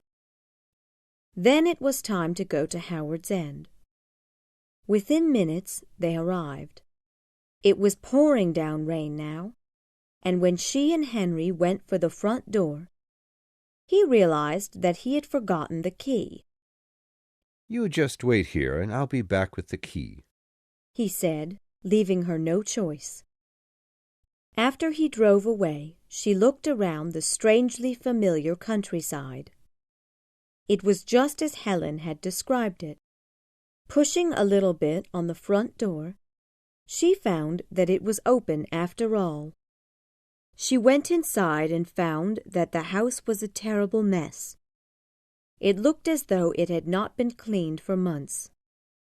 But through all of the dirt and disorder, she could see that the house was very beautiful, as was the garden around the back, full of flowers and fruits. As she walked around, she began to think about how wonderful this little area of land was. How much more wonderful than 100 miles of land. At once she became aware of the stupidity of London's desire to grow bigger and bigger. What was all that land compared to this little piece of heaven? Then the doors that hid the stairway suddenly opened in front of her, and an old woman came walking down from the 2nd floor. "Huh! I thought you were Ruth Wilcox. Only for a moment, though. You have a similar way of walking that she had," the old woman said to Margaret, and then went out the front door into the rain. Chapter 18. "You should have seen how frightened she was," said Henry to his son and daughter-in-law. "Scared out of her skin. Who knows what Miss Avery was doing in the house? Some old people are just strange like that." "Did you think she was a ghost?" Dolly asked Margaret. "No, not really," Margaret answered. "The family forgives her strangeness because she used to be a friend of Ruth Wilcox's mother, who left this house for her daughter," explained Dolly. "In fact, I think it was Miss Avery who came very close to becoming a relative of Charles's. One of the Howard boys asked her to marry him, but she said no. Then he went away and was killed. Then there were no more Howards after him. He was the last, Howard's End. Ha ha! You see? I made a joke." "Come, Margaret, we'd better be going," said Henry. Then outside, as they approached the car, he whispered, "My God, I like Dolly, but I can only be around her for a short time before she starts to drive me crazy." Margaret then understood why she and Henry could not live at Howard's End now. They were much too close to Charles's home. Wilcoxes did not like to be near one another. Later that night, as she sat in the dining room of Wickham Place, she thought about Howard's End and what she and Henry had discussed while there. He had told her about the way he had protected the land as best he could and tried to make improvements on the home. how he had had a garage built for the motor cars, and added on to the house a larger kitchen for the servants. She loved him for having made such efforts to keep the place in good condition. She remembered looking out of the window at the large elm tree in the front yard. It was clearly an old friend of the home, and everyone who'd ever lived in it. And when they went downstairs to get back into the car and return to London, she noticed the pig's teeth near the bottom, and pointed them out to Henry. "How did you know about them?" he asked.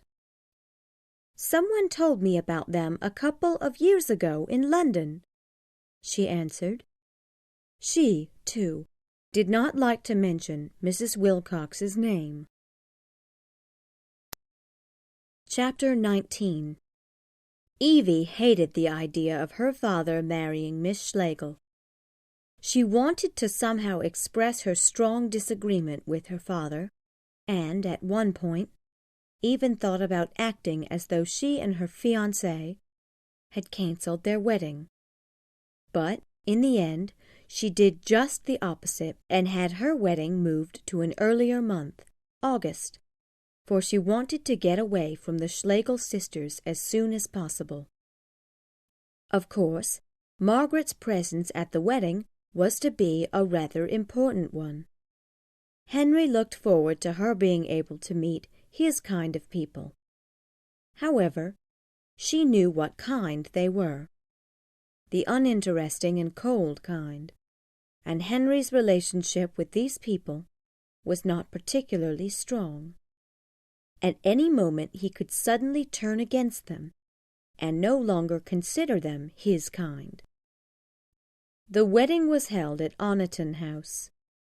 Henry had come to dislike the place because it was so hard to get to, and there was so little to do there. He planned to get rid of it as soon as he could, but Margaret had quite a different impression of the place, and she would never forget what she experienced there. On the weekend of the wedding, Margaret travelled north to a small town called Shrewsbury with some of the wedding guests. She took the opportunity to have a look around the town while the others had tea. When she came back from her ride around, she was taken from her car and pushed into another with all of the other women. Then they travelled the rest of the way to Oniton House. As the large home came into view, the car suddenly stopped, and all of the women were asked to get out. They did as they were told, but could not understand what was going on. It was not until they had all been placed into the other car, the men having been asked to get out, that Charles told them the other car had hit a dog. "Oh, but let me out! I must see if he's okay," cried Margaret. But Charles ignored her and kept the car going. After many more requests for him to stop, Margaret finally opened the door and jumped out, while the car was still moving. Everyone else in the car screamed, and Charles quickly stopped the vehicle and came running to Margaret's side. "Are you okay?" he asked, worried about what his father would have to say about this.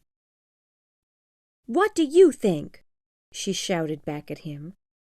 "You should have stopped when I asked you to." And then she walked away from him, back to where the dog had been struck. The men sent the servants to stop her, but she ignored them and kept walking.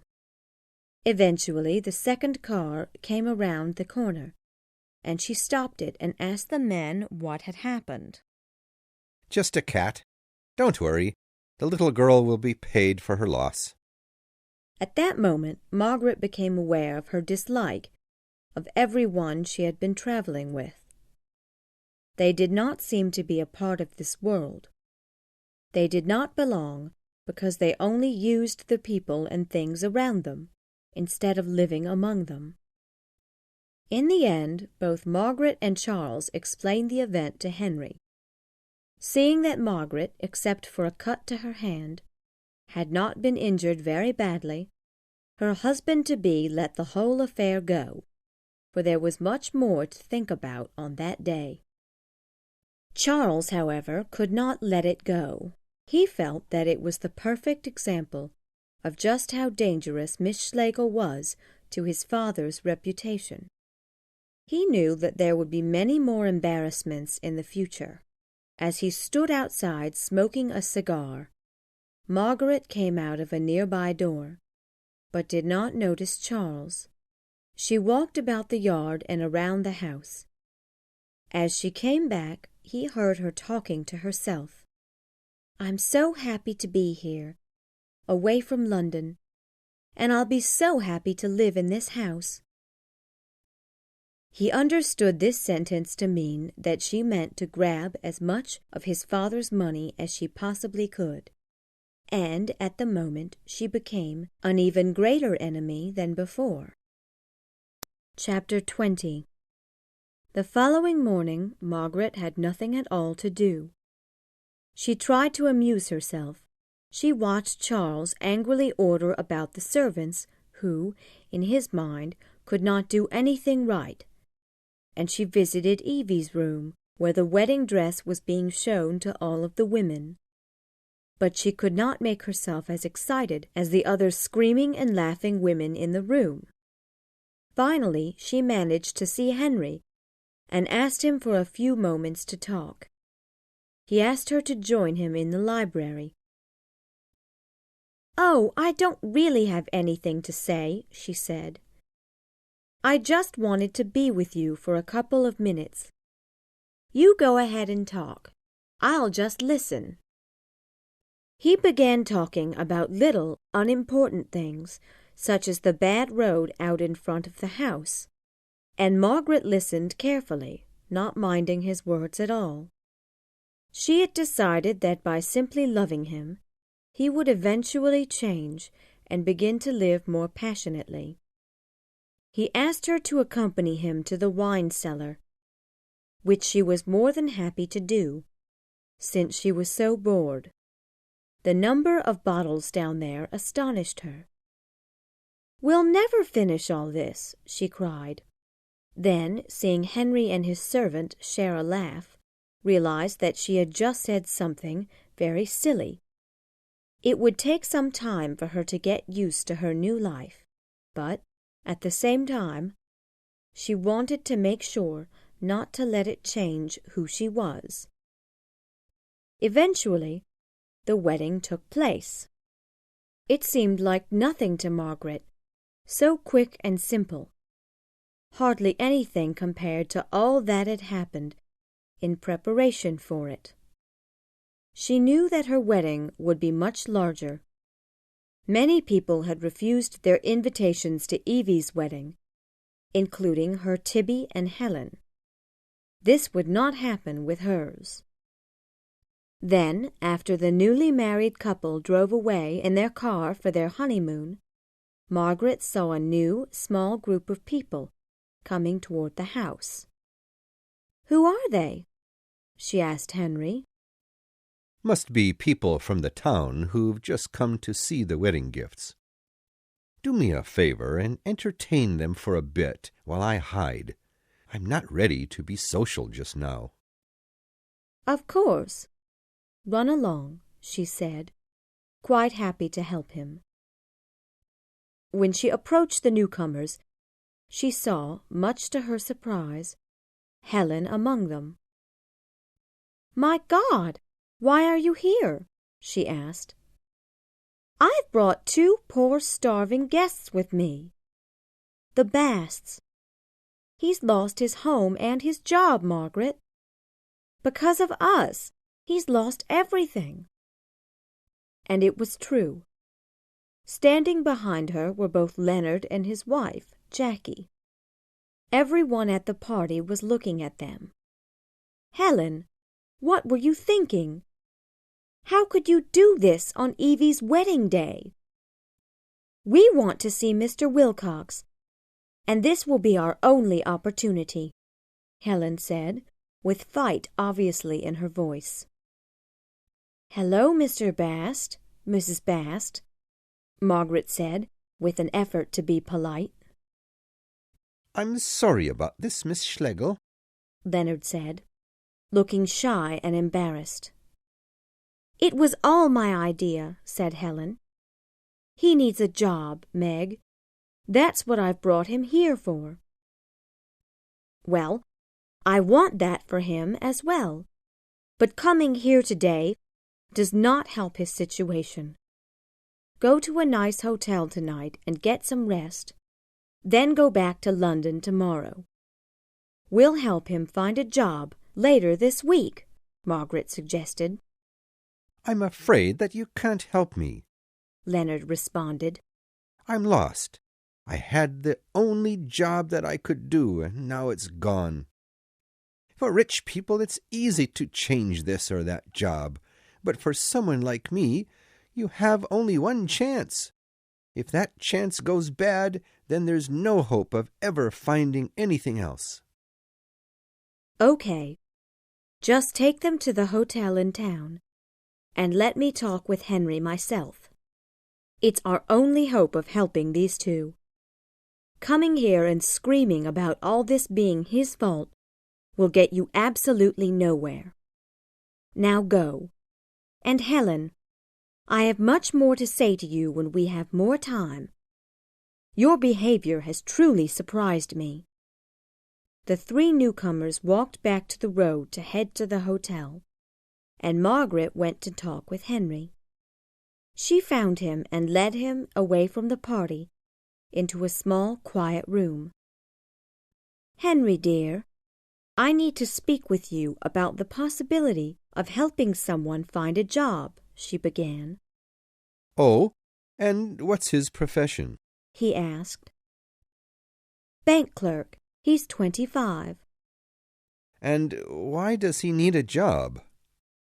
His company had to make its staff smaller. Since he was one of the youngest, he was asked to go." "Fine. I'll be happy to meet with the fellow, but please don't ask me to do this kind of thing often." She was happy with his decision and promised never to make such a request again. They went back out among the guests, and as she looked about them, Margaret was annoyed to see that Jackie was still at the food table eating cake. Apparently, Helen and Leonard had left her there while they went to find a hotel. Suddenly, Jackie looked in their direction and yelled out, "Hen, baby!" Henry quickly turned away from her. "What? Don't you love me, Hen?" "So these are the people Helen brought with her?" Henry asked in a slightly angry voice. "Why is she calling you Hen?" Margaret asked, very confused. "Come now, don't pretend like you don't understand. I'm a man after all. I do what men do. You've gone a bit too far this time, Miss Schlegel, having your sister bring these people to my home. Well, your little plan has worked. I am revealed. I hope you are happy. Now, I will kindly free you from our engagement." "She was your lover?" "Was, 10 years before," he said just before turning away from her and saying goodbye to a guest who was preparing to leave the party. Margaret then left, feeling terribly sad, not for herself, but for Mrs. Wilcox, the real victim. Chapter 21. Helen was sitting with Leonard in the coffee room of the hotel, while Mrs. Bast was fast asleep in the bedroom. "You know, talking with Mr. Wilcox won't be easy," she warned him. "He was not taught to be understanding of others. It's possible he may refuse to help you." "Well, thank you all the same for helping to get an interview with him." "He's one of those supermen who have never used the word I in their life." "Ah, yes. The philosophers have a theory about those kinds of people. They think that they'll one day completely take over all power and rule over everyone. "Tell me, are you happy with your wife?" asked Helen, changing the subject. I suppose that it's pretty clear that we aren't the best couple, but I've married her and I must stay with her," he answered. "What does your family think?" "They're not speaking to me any longer. In fact, they don't claim to know me at all. It's only my brother and sister now. Both of my parents are dead." "And why are they so against you now?" He said nothing, but looked at the ground. "You can tell me everything, Mr. Bast. I'm your friend now." But he could not. There was a lot to tell, after all, and he especially did not want to tell her what he knew about Jackie and Mr. Wilcox. He decided not to say anything more about his wife. But then Helen began to have tears in her eyes. "What will you do?" she asked, her voice shaking. "Please don't cry. We'll be fine. I won't worry so much about books or walks in the forest any more. That kind of thing was not meant for people like me. I can see that now. People must have money in order to enjoy life." "You're wrong there," argued Helen. "It's because we're all going to die one day. And when we do, who among us will be able to die happily? Who among us will be aware of the I that is within?" "I'm not so sure that I understand," Leonard answered. He was too worried about the smaller things in his life to be able to think clearly about Helen's high-minded theories. He wanted to know if Mr. Wilcox would give him a job or not. That was the biggest question burning in his brain. Just then, a server came to the table with 2 letters in her hand, one for Helen and one for Leonard. They were both from Margaret. Chapter 22. Margaret struggled with her thoughts and tried to write Henry a letter. She wanted to say to him that she understood and that his relations with Mrs. Bast were all in the past. But then a strong feeling of disgust would come over her, and she would tear the letter she had just written into pieces. This is the letter she eventually managed to write. "Dear Mr. Bast, I'm sorry to inform you that Mr. Wilcox has no jobs available at this time. Sincerely, M.J. Schlegel." And another letter. "Dear Helen, the Basts are not worth worrying about, especially Mrs. Bast. I'll come in the morning to send them back to London. I want you to come here and stay the night tonight. M." Then Margaret took the letter directly to the hotel herself, and handed the letters to the server and asked that she give them to her sister immediately. When she came back to the house, she ran into Henry in the hallway. "I've asked my sister to stay here this evening, and I've told Mr. Bast that we cannot help him." Henry acted as though nothing had happened, and simply told her he would make sure the servants helped Helen with her bags. His behavior made Margaret uncomfortable at first. But then she thought that having a big talk about it and finding out all of the details, having him tell her everything, would not help the situation either. She had been aware of his faults from the very beginning. This newly discovered part of him was forgivable because it happened in the past, before she had known him. In the end, she decided to keep to her original plan, to help Henry to become a better person by loving him. But the next morning, Henry did not see things exactly as she did. He did not want to be forgiven so easily. He felt that it was not very womanlike for Margaret not to be angry about it. He began to get angry himself and started talking nonsense about the differences between men and women, and how women could never understand a man's needs. Margaret chose not to listen to this, and quickly changed the subject to something that immediately concerned her. "Is Helen here?" she asked. Henry, suddenly calming down again, answered, "I'm afraid she did not come." Margaret was alarmed to hear this. The idea of Helen talking with Mrs. Bast and finding out everything disgusted her. She left right away for the hotel, but came back to the house very soon afterward. It had been too late. They had already gone. She and Henry finished out their talk, and he was much relieved to see that Margaret had truly forgiven him. Almost immediately, he began to forget his shame and change back into his old unfeeling self. Later that day, Margaret climbed into a car that would take her to the train station for her return to London, while Henry climbed into another motor car and headed in the opposite direction to Scotland. He thought about many things.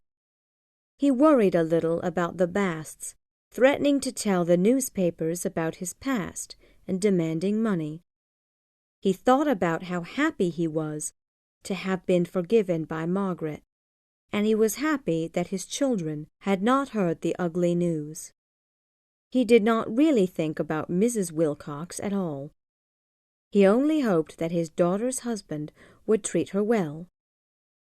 Margaret, on the other hand, was worried about the fact that neither Helen nor the Basts responded to her letters. They left without a word. She looked out the back window at the Oniton that she so loved. It would be the last time that she saw it. Chapter 23. Tibby, who was in his last year of university, was in his dormitory looking through a Chinese language study book, when Helen suddenly came in, looking terribly upset. "I was just at Oniton House," she said. "Something very bad has happened with Meg, and I don't want to see her any time soon. I'm going to Germany to get away. Tell her I love her when you see her. As for my furniture at Wickham Place, you can just sell it. I have no need for it." And then she began to cry. "What happened?" Tibby asked, eating his lunch, and still looking through the pages of his book. "Mr. Wilcox had a lover in the past. Oh, it's so shameful.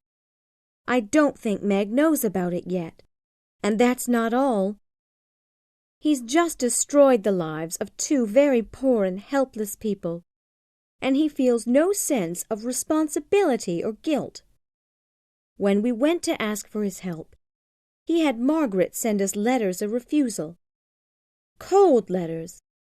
I guess that he got angry because Mrs. Bast spoke to him at the party. I don't know." "Yes, it all sounds quite bad," he said, taking a bite out of his sandwich. "So I've decided to help the Basts myself. I'm giving them £5,000 a year to live on, and I want you to make sure that my money is transferred to their account every month." "Are you crazy? That's half of your money." "I've got plenty to live on.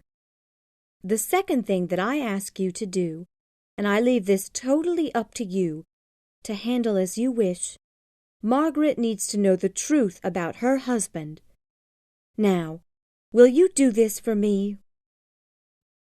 "I guess that I haven't any choice."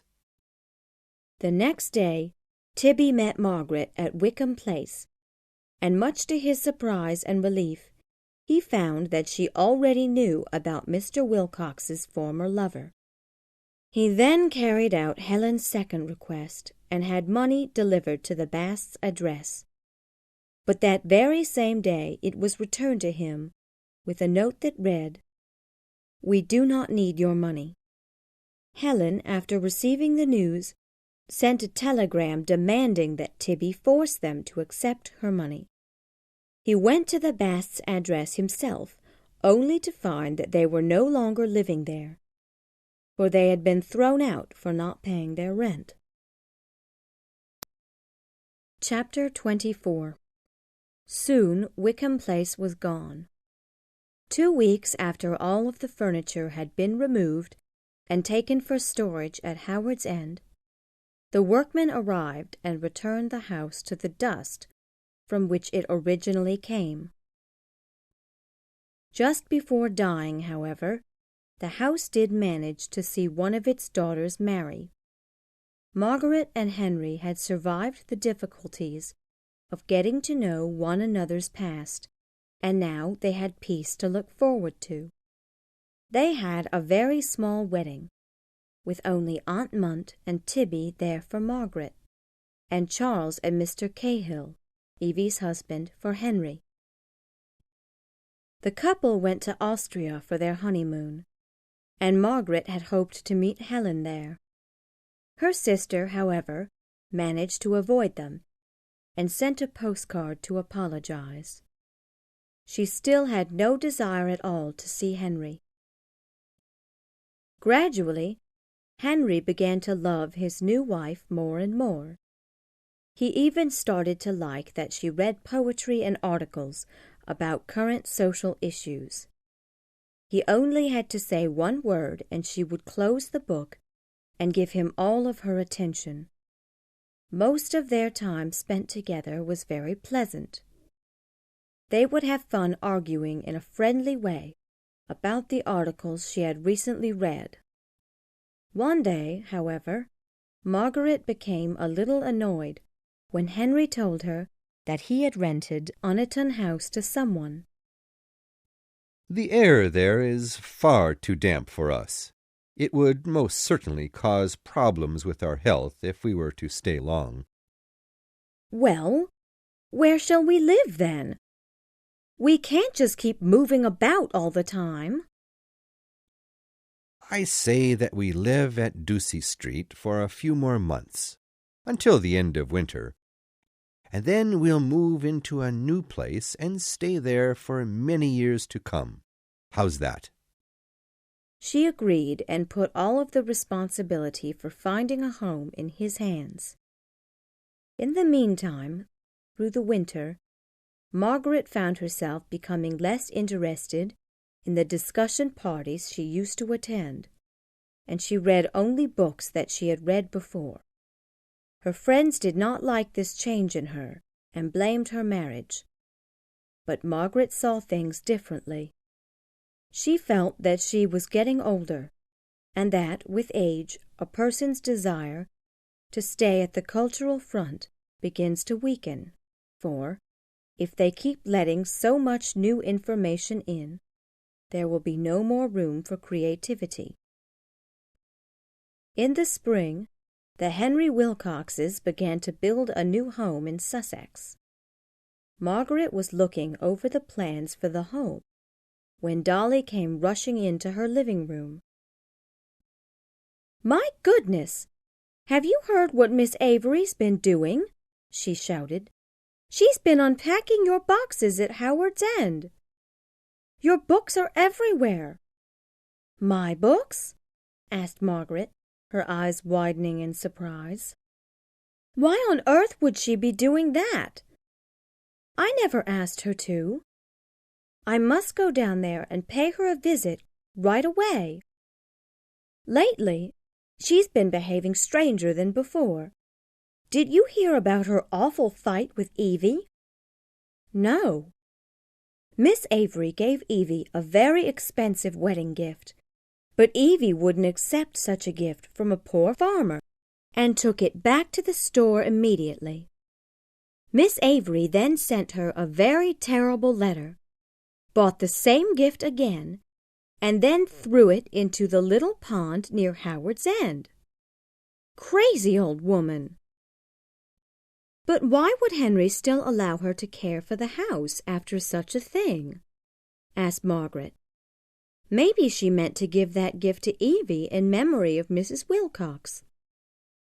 Maybe, or she just wanted to be invited to the wedding, so she could try and move up into high society, Dolly stupidly argued. A few days later, Margaret went down to Howard's End. She went there with a sense of uneasy happiness inside her. It was a beautiful day, but she was still bothered by Helen's refusal to return to England. It had been 8 months since she had gone. She first went to Miss Avery's home, but was told by the old woman's niece that she was at Howard's End. She's been going there every day for quite some time now. Spends the whole day there. Margaret went down to the house and found the door locked. She called Miss Avery's name, and, moments later, the old woman poked her head out of one of the upstairs windows. "Ah, Mrs. Wilcox, you've finally come!" she shouted, and, after what seemed like several minutes later, unlocked and opened the front door. "Come on in." Margaret was shocked by what she saw. All of her furniture had been arranged in the house, and all of her books and decorations had been neatly arranged as well. It all seemed to fit the house very well. "I don't know what to say," she said, taking a seat on her sofa. "We never planned to live at Howard's End. We're building a new home in Sussex. What a big mistake we've made." "The only mistake, ma'am, is leaving this house empty for so long. It needs someone to live in it again. Mrs. Wilcox would have wanted it. Well, I truly thank you for all the work you must have put into this. It's wonderful, really. But we really cannot live here." "You will, one day. I'm sure of it," the old woman said. After looking through the entire house, Margaret said, "The house is very clean." "Yes, but not clean enough for the Wilcoxes. None of them can stand being in the countryside. The air always makes them ill. But I suppose they can take care of a place, can't they?" "They take good care of our country, too," Margaret added, feeling the woman was making fun of Henry. "Yes, well, they do seem to keep populating England with more and more of them. Babies keep coming out every month, it seems." Margaret did not like the way Miss Avery was talking about her husband's family. It seemed she did not respect them at all. No, Mrs. Wilcox would have been better to marry a soldier. But I suppose Mr. Wilcox was better than no one. No offense intended, of course. In any case, we'll need to hire some people to come in and repack all of this stuff. "We won't be moving into Howard's End," Margaret said, a little angry now. "May I have the key, please?" "Of course. Here you are," said Miss Avery, handing over the keys with a smile. Chapter 25. Aunt Munt's illness was not surprising.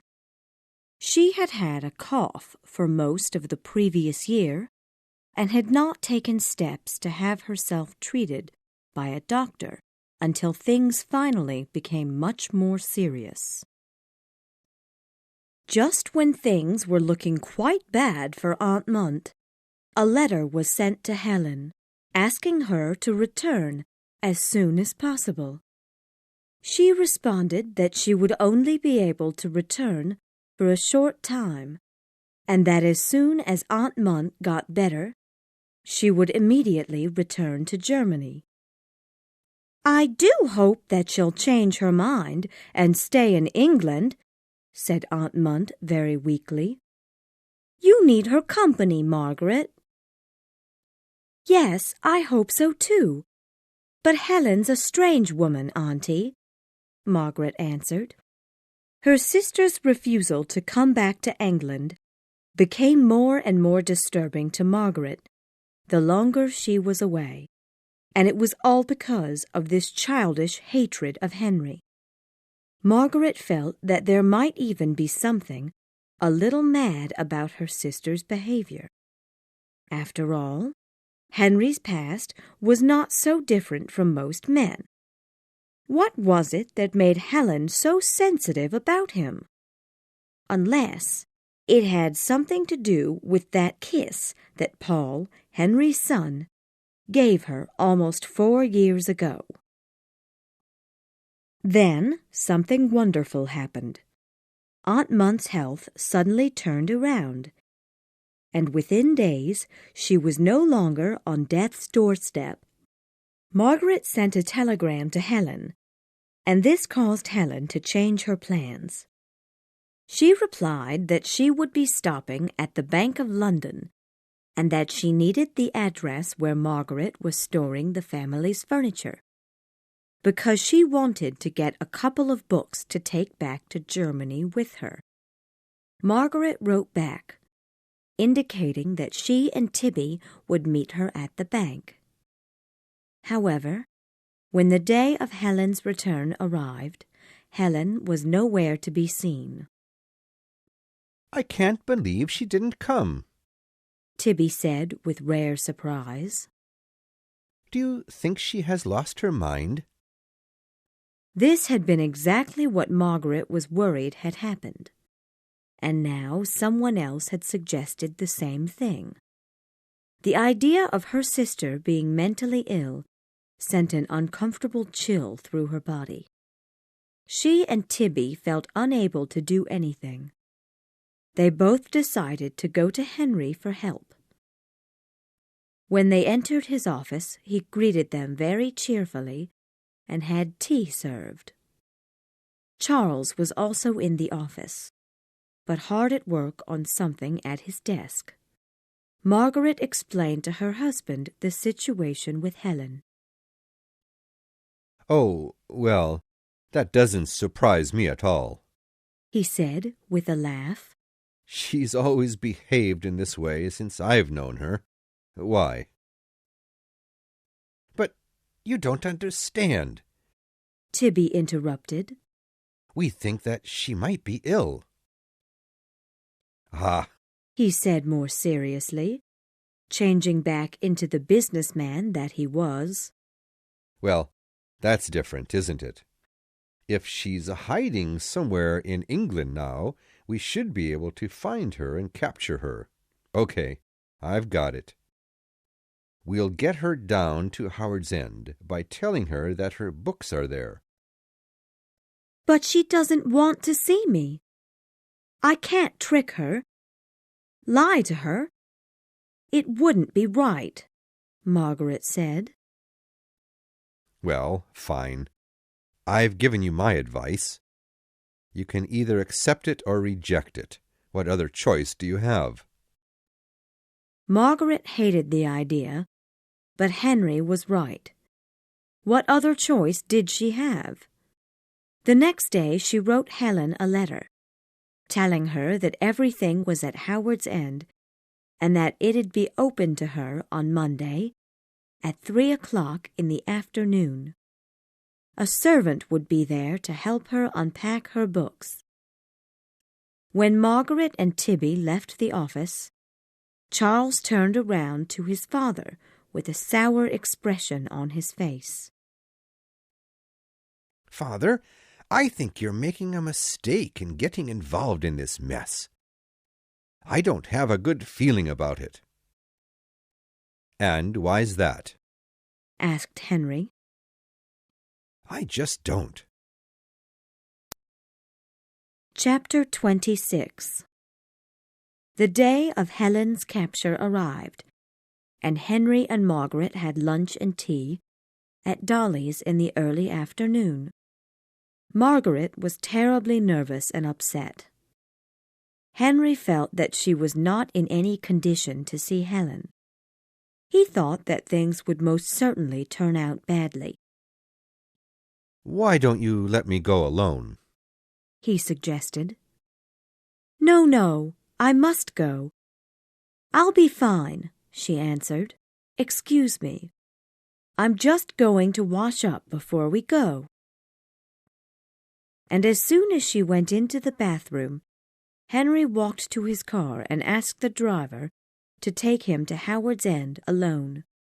But Dolly's dog happened to be lying down in the middle of her driveway and caused the driver to go around him and run over some newly planted flowers. Dolly screamed, seeing them crushed under the tire, and Margaret, having heard this, came running out of the house. Henry stopped the driver from going any further and waited for Margaret to climb inside the car. She was angry, but also understood that Henry had meant well. She forgave him immediately. On the way to Howard's End, they stopped and picked up Henry's doctor, who, it had been planned, would examine Helen after her capture. But upon seeing him and hearing the questions he had about Helen, "Does she have a history of illness?" "Ah, so she's the sensitive, artistic type, is she?"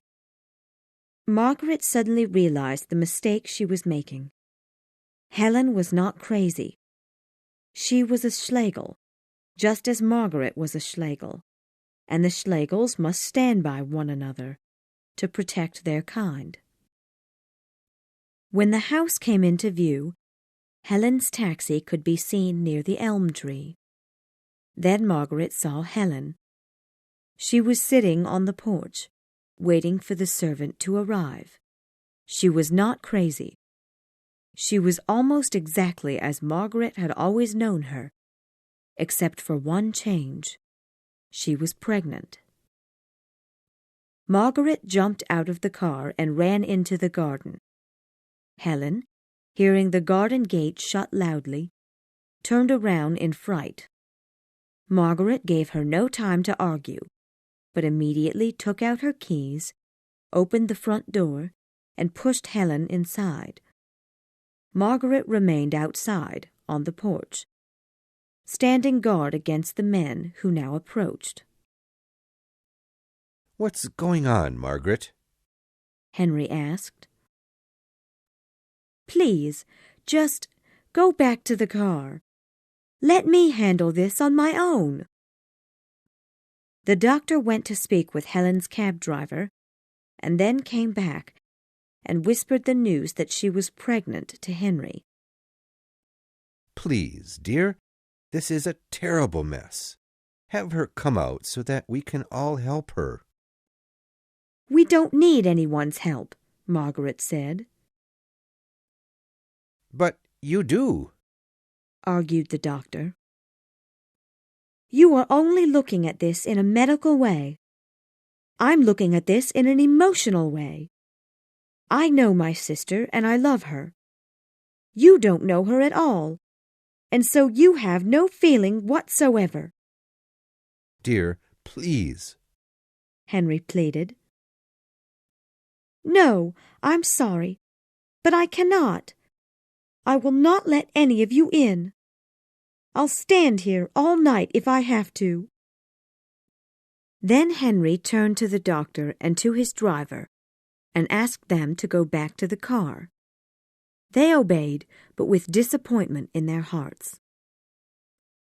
"You too must go, Henry. I'm sorry if I've behaved badly today, but I cannot help it. I'll meet you at Dolly's later." He turned slowly without saying a word and walked back to the car. As soon as the dust had settled and the sound of the engine had disappeared, Margaret went inside and found Helen standing in the hall. "I'm sorry that I lied to you. I feel ashamed. I have to say that I'm quite surprised by all of this," Helen said, reaching for a book in the bookcase. "Was Aunt Julie really ill?" "Helen, I could never lie about something like that. Anyway, my life has changed. I can't be in England any longer. The people will not accept me for what I've done. In Germany, no one knows me or judges me. Helen, please come here and talk with me. Conversations are not good for me now. I'll be having the baby in June, and then I can talk with you. In the meantime, I've gotten a flat with Monica. Who's Monica? Asked Margaret. She's an Italian journalist living in Munich. She is the best person to help me through my pregnancy. Anyway, you should come and visit me after the baby is born. I'll always have a room ready for you. Yes, I will. Well, I must go now. Is everyone gone? Is it safe to go out there? Yes. Only your taxi is waiting. Margaret walked out the front door, feeling terribly sad, feeling she had lost her sister. But Helen did not follow her right away. Her voice came from the hallway. It seems that Howard's End is no longer the Wilcoxes' home, but ours. Look at all of this. How did it happen? Margaret told her about Miss Avery and her need to furnish the house out of respect for Mrs. Wilcox. Would you like to see the rest of the house before you go? Yes, actually. So they looked about and talked all the while. Each minute they were together, their relationship seemed to get easier and easier, slowly returning to its former self. Seeing all of their old furniture unpacked and carefully placed about Howard's End, they could not help but talk about their past at Wickham Place. The furniture looked as though it had always belonged in Howard's End, actually. Even the rugs fitted the rooms perfectly. Meg, I've a wonderful idea, Helen suddenly shouted. What is it? Why don't you and I stay here tonight? Oh, well, Margaret started to say, but was interrupted by a knock at the front door. It was a little boy selling milk. Miss Avery sent me, ma'am, and I'm to bring eggs in the morning as well. We won't need any. Besides, we don't have anything to drink the milk from, Margaret said, a little too seriously. Oh, but just have him leave the bottle here, said Helen. I'm in the mood for milk. What's your name, little boy? Tom. Well, thank you very much, Tom, Helen said, accepting the bottle from him. We'll see you early in the morning, then. After the boy left, Margaret was still not entirely sure that Henry would be happy with her staying the night at Howard's End. It's our house now. Look, it's full of our furniture, argued Helen. Well, I feel that I must at least go and tell him. Even more than him, Charles may get very upset about it. He hated hearing about our furniture being unpacked by Miss Avery. You wait here, and I'll be back very shortly. Then a feeling of excitement ran through Margaret's body. Oh, I can't tell you how happy this makes me. Getting to spend a whole evening with you. It's wonderful. Yes, a wonderful ending, said Helen. Margaret rushed out of the house and told the driver to take her into Hilton. Part of her excitement had been lessened by Helen's last sentence. She felt that something unpleasant might be about to unfold before her. But she raced on anyway, looking forward to the chance to talk with Helen throughout the night. Chapter 27. She met Henry in Dolly's yard. When they started to talk, he immediately became a businessman. So, is she as ill as we feared? I'm afraid so, Margaret answered. Oh, this is terrible. Well, then I must ask you two very important questions. I know that you won't want to hear them, but we can't go and behave like children and avoid the truth. Was she wearing a wedding ring? No, she wasn't. He waited for a moment. The silence made Margaret very uncomfortable. She felt that he was judging Helen unfairly. Did she say who the man was? No, she didn't say, nor did I ask her to tell me. But we must bring this man to justice. He must pay for what he has done. Is there anything that you found out that might be of some help to us? Who do you mean when you say us? Oh, I asked Charles to come at once. I forgot to tell you. He's also bringing Tibby with him. Margaret's discomfort increased twice as much as before. Why would Charles have to be involved? This had nothing at all to do with him. And Tibby? How could he help? We cannot force whoever the man is to marry Helen. Besides, he might already be married, Margaret said. He still must be punished somehow. Margaret was tired of such talk. None of that mattered to her right now. What mattered most was her sister and Howard's End. Henry, she started, I have to ask your permission for my sister to stay at Howard's End tonight. But I thought we'd put her up in a hotel tonight. Why Howard's End? Well, she's seen all of our furniture in there, and it has made her miss home. She would like to stay there with me for the night. You too? But Howard's End has no meaning for her. Henry stopped for a moment, trying to think of other excuses not to let her stay. What if she likes it so much that she never leaves? And what would be wrong with that? Anyway, she only wants one night, that's all. But you must be here when Charles comes home. What has Charles to do with any of this? I don't see any connection.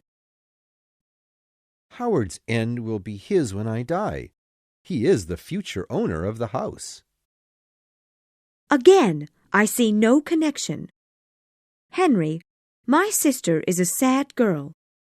She has only one request, and then she will leave England. No one has to know that she stayed at Howard's End. Your family will not be ruined by allowing her to stay in your home for one night.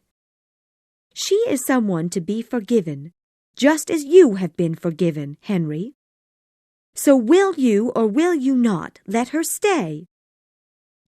No, I'm sorry, but she must leave right away, he answered, rising from his seat and preparing to walk into the house. At this, Margaret lost control over her anger. She jumped up and grabbed hold of both of Henry's hands. You will listen to me, whether you want to or not. I'm going to make you see who you really are. I'm no longer here to protect you like a little child, to help you hide from yourself. You have done the same thing that Helen has done. You were forgiven. I have forgiven you, but now you throw Helen out of your own house. It's not the same, he weakly replied. How is it not the same? Unless you mean that you hurt your wife, while Helen has hurt only herself. and then the pointlessness of trying to argue with Henry became painfully obvious. I see that you are trying to threaten me with telling others about my past if I don't give you what you want. I will not allow you to continue to do that.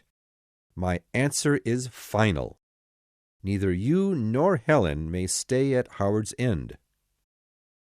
And then he walked into the house, wiping the sweat from his forehead as he did so. Chapter 28. Charles, of course, saw every action of the Schlegels as an attempt to get hold of Howard's End. When he met Tibby that afternoon, he did not yet know about Helen's request to stay the night there. However, his list of complaints about her was already quite long enough for him to feel that something needed to be done about her. He feared for his father's reputation and, of course, his own. Tell me the name of the man who got your sister pregnant, he demanded from Tibby. I'm afraid I don't know, Tibby answered, his face turning a little red at the thought of his sister's visit to his dormitory. I can see from your face that you're lying. She must have mentioned someone the last time she spoke with you. Who? He began to shout in order to frighten Tibby. Unfortunately, it worked. Well, she did mention the Basts. Who? You know, the two people she brought to Evie's wedding party. You mean she and... Oh, my goodness! My poor father, what have you gotten yourself into? He cried, and then ran off. Tibby stood alone in the doorway, feeling ashamed for having revealed his sister's secret and his own weakness. Margaret and Helen sat under the large elm tree that stood next to Howard's End and talked. They talked only about Helen's problems. Margaret chose not to mention her own. "None of this is Leonard's fault," started Helen. "When he and I talked that night at the hotel, I don't know, I just felt so lonely. And with Paul Wilcox it was the same thing. Loneliness. Afterward, it sounds bad, but I didn't ever want to see Leonard again. I tried giving him money, but he wouldn't accept it." Then she paused for a moment and changed her expression from sad to serious. "I promise that I won't bother you any longer about Mr. Wilcox. I can never be persuaded to like him, but I understand now why you married him, and I'm sure you'll be fine." Margaret remained silent. She knew that Henry would probably forgive her for what she had said, but she wondered if she really wanted him to. What was the point? She had a sudden desire to be forgotten by him entirely. "I think in some ways we'll always be wandering around the earth without a real home," Helen continued. "Why don't you come with me to Germany?" Margaret had recently started to appreciate England. She wasn't sure that leaving this country would make her happy. "But would your friend, Monica, and I get along?" she asked. "Of course not, but I still want you to come." "Let's not make any plans or talk any more about the past tonight. We should sleep. Come along." Margaret took Helen's hand in hers and walked into the house and up the stairs. She put her into bed and got in beside her. Helen fell asleep almost immediately, while Margaret lay there, thinking about how amazing it was that it had been Leonard Bast who gave her this peaceful night with her sister. She felt the presence of Mrs. Wilcox. She was everywhere, and everything was a part of her, even Leonard Bast. Chapter 29. Leonard did not have the same ability as Helen to philosophize about the past and look forward to the future. His future was not nearly as easy or bright. He could think of nothing but his own guilt. He was miserable. He would often wake up in the middle of the night with pains in his chest, crying, "My God, what have I done?" Nothing could ease his pain. He was unable to see that evening with Helen clearly any more. All of the romance that surrounded them, the influence of Evie's party on each of their moods was forgotten. All that he knew was that he had done something wrong, and not just to his wife, but to Helen as well. He felt that she was like a ruined work of art, and he was responsible for her ruin. The morning after his encounter with Helen, he awakened and found that she had already gone and left a letter behind. She had accidentally taken his and Jackie's train tickets. They were forced to use almost all of the money they had in the world just to get back to London. And when Helen's brother tried to give him her money, Leonard could not accept it. He would have rather become a beggar. And that is just what he did, although he begged only from his family. He sent letters to his brother and sister, and they, pitying him, sent money. He was able to live this way for quite a while, and even found it unnecessary to get a job. But his relatives started to hate him for his regular requests, although this never prevented them from sending money. What gave Leonard a purpose in life was the pity he felt for his wife. If he had not been married, he probably would have let himself disappear altogether and die. However, he had Jackie to take care of, and he would do anything, even the dirtiest of jobs, to make sure she always had a roof over her head. One day, as Leonard was walking into a church to view one of his favorite pictures that hung within, he saw Margaret and Tibby passing by in a taxi. His first idea was to run away and hide himself. However, very quickly, a new feeling came over him. He wanted to tell Margaret everything, to admit his crime. He wanted her to judge him, to either punish or forgive him. He did not care which. He went to Wickham Place one evening, but found that the Schlegels were no longer living there. Eventually, after researching at the library and asking around Mr. Wilcox's office, he found Margaret's new address at Ducie Street. He went there on a Monday, but was told by the servant that she and Mr. Wilcox had gone to Howard's End in Hilton. This had, in fact, been the same day they had gone to capture Helen. But of course, Leonard knew nothing at all about that. He returned home that evening and tried to sleep, but found it difficult because of the need he felt to tell someone the truth about himself. The moon also kept him awake, its light somehow sending down its judgment upon him. He decided to go out. He went to the train station, bought a ticket to Hilton, and arrived in the little town very early in the morning. Although he still felt the pain of guilt deep inside himself, the beauty of the land he had passed through during the train ride had somehow also made his sadness beautiful. Something wonderful was awakening within him. It was the awareness that he had done nothing wrong, but with a remaining desire to give his apologies to Margaret anyway. Most of all, he wanted to know how Helen was.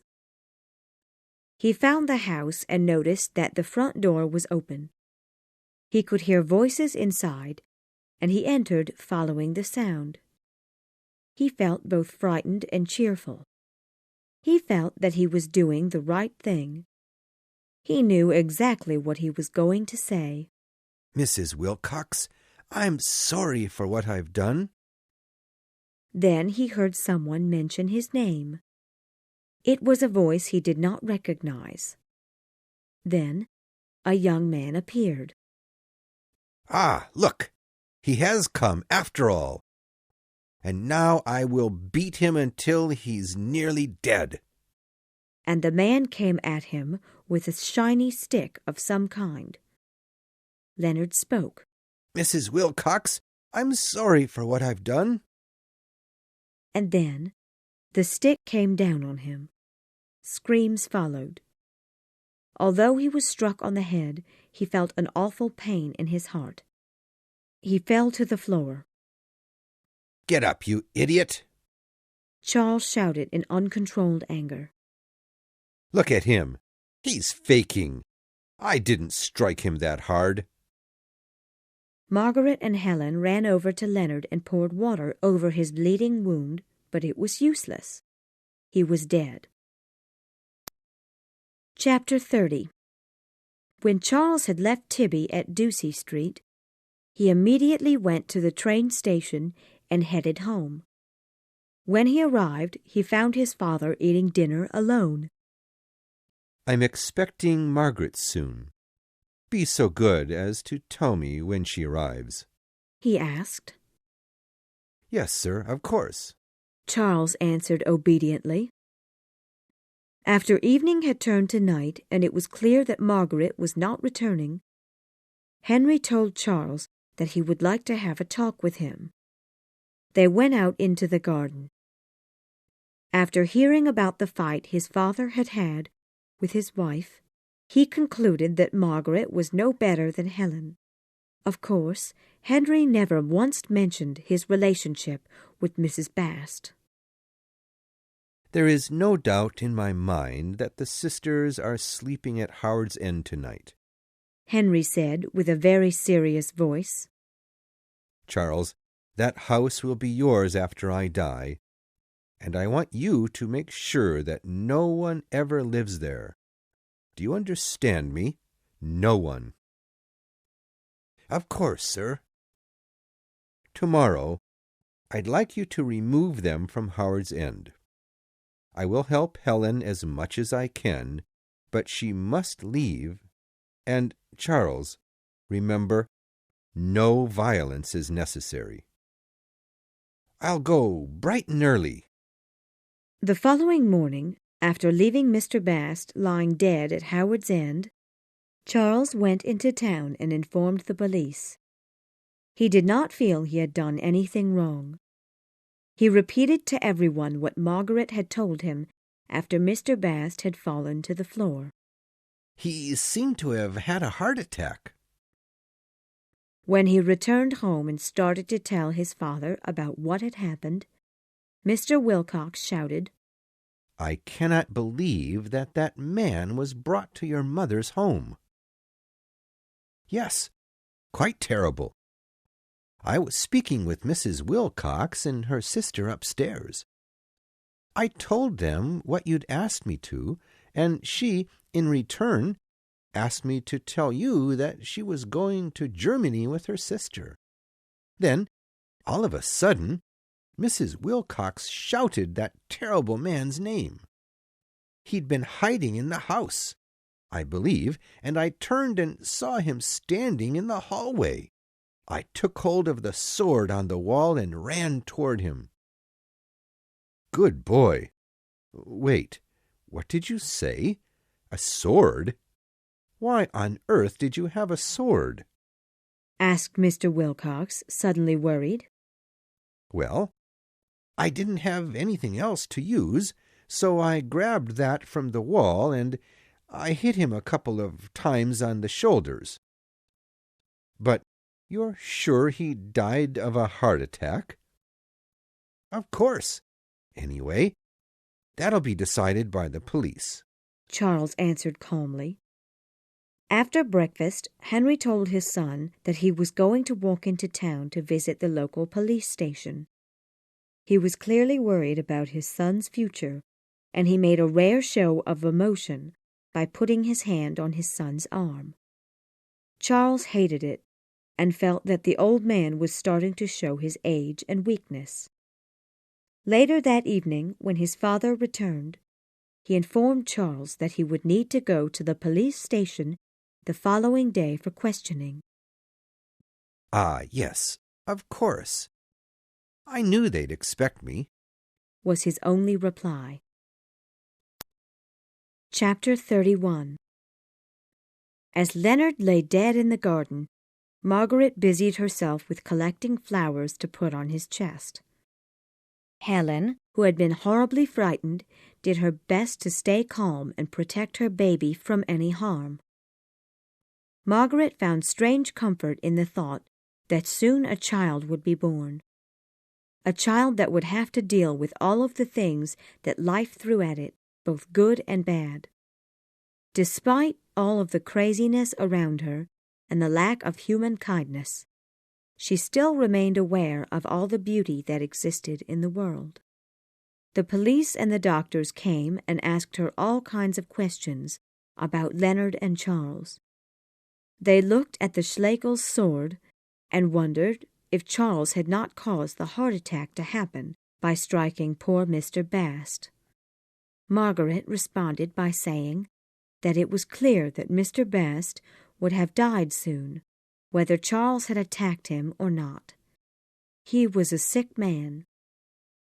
Helen was allowed to stay the night at the Averys' farm near Howard's End. She would leave for Germany the following day, and so, too, would Margaret. She and Henry had failed to make the relationship work. There was no hope for her to awaken any passion in him. She could see his future very clearly. He would, once again, put on his mask and pretend that he had no history, certainly no dark history. He would continue to work and increase his wealth. He would continue to be seen as a respectable gentleman by society.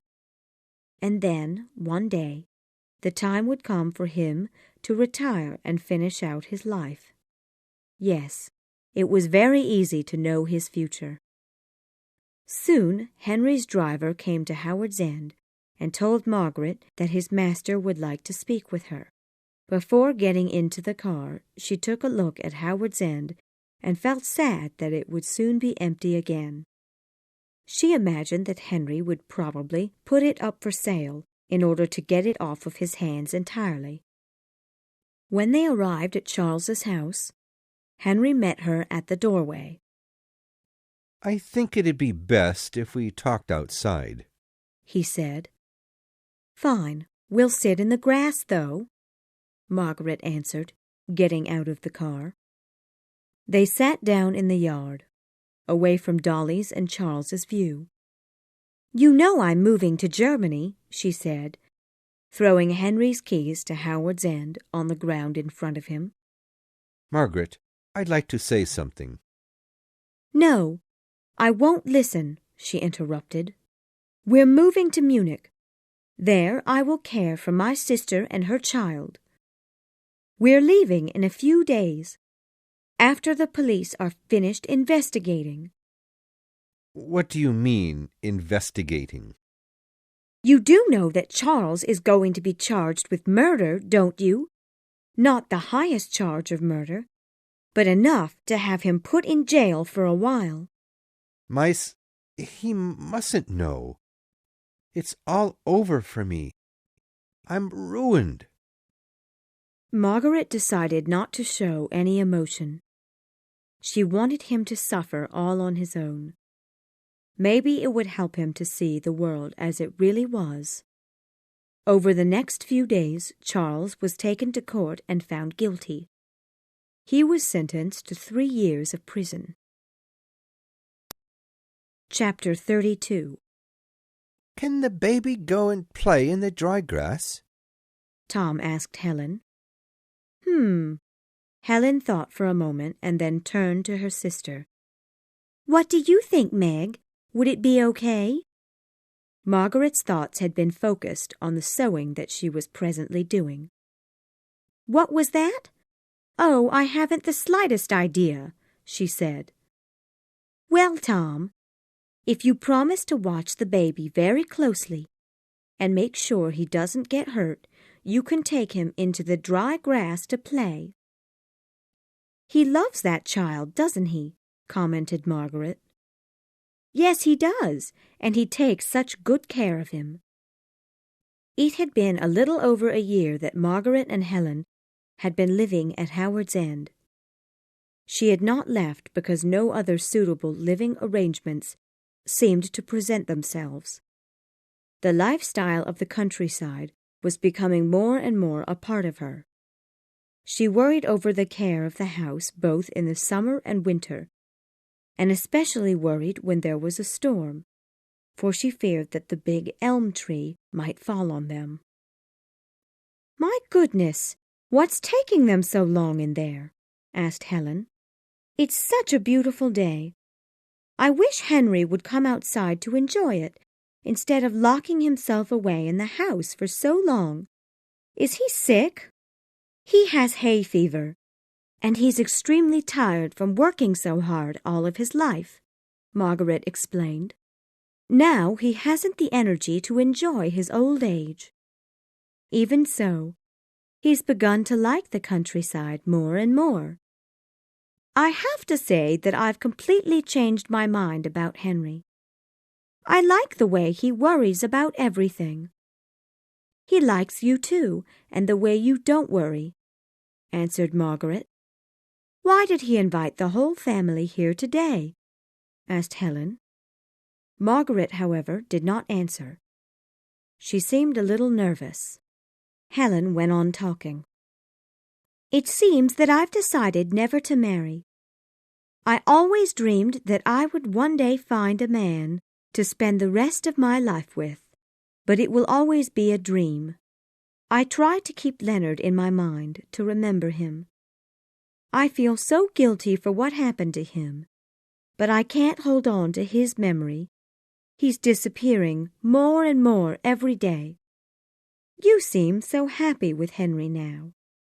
I just wonder what's wrong with me. Why can't I have the same kind of life? People are very different from one another. Society puts all kinds of expectations on people. But what society doesn't realize is that not everyone is suited for the same kind of life. You don't want to be married, and I don't want children. But people expect us to have both. Just forget about all that. It's not important. And you need to let Leonard go too." "Thank you, Meg. Thanks for making me happy again. This time last year, I thought that all hope was lost, but you pulled my life back together again, and Henry's too. You're wonderful, a hero." "I only did what needed to be done. You and Henry were not well at the time, and Howard's End was available and furnished. It was just the obvious thing to do. I had no idea that we would end up making this house our long-term home. It's such a great house. But London is starting to spread its ugliness closer and closer, I'm afraid," said Helen, pointing far beyond the trees where the decaying roof of a factory building could barely be seen. Then the front door opened, and Helen quickly got up and, picking up her child, walked out into the fields. The person who came out of the door was Paul, the youngest of the Wilcoxes. "My father would like for you to come in now," he said, with obvious anger in his voice. Margaret got to her feet and followed him into the house. She knew what the family had been discussing. When she entered the dining room, she saw her husband seated with Evie at his side, holding his hand, while Dolly was seated next to a closed window. All of the windows were closed because of Henry's sensitivity to grass. "Well, we must all come to some kind of agreement," Henry began. "I don't want this to be a problem between all of you years later. So, what do you say?" "Do we really have a choice?" asked Paul under his breath. "Absolutely. Just tell me that you want Howard's End, and I'll give it to you this very moment." No one said anything. Henry was retiring, and Paul was taking over the rubber company, and now needed to live in London. Evie had her own family in another part of the country, so the house was of no use to her, and Dolly's Charles had 2 more years in prison, after which the family planned to move to another part of England. "Fine, then. Howard's End will be my wife's," Henry announced. Margaret remained silent. She could not believe that she had won this house from the family. It amazed her. "And after I die, all of my money will be shared only among my 3 children and their families. My wife will not get any of it. That is what she wishes, by the way. She, too, will be giving half of her own income to you. However, after her own death, Howard's End will be given to that young man playing out in the fields there, her nephew, Helen's son." Paul again said something under his breath, but no one could hear it clearly. Then everyone got up to leave. "Goodbye, Daddy," said Evie, kissing her father's hand. "Goodbye, dear." "Goodbye, Mr. Wilcox," Dolly joined in, adding, "It's interesting that Howard's End should become Margaret's, after all. I mean, after your first wife leaving it to her." Evie let out a little cry of shock and then quickly walked out of the room. Paul also said his goodbyes, and Dolly followed after him. Then it was just Margaret and Henry in the house. "What was Dolly talking about, Henry?" she asked, putting her arms around his waist.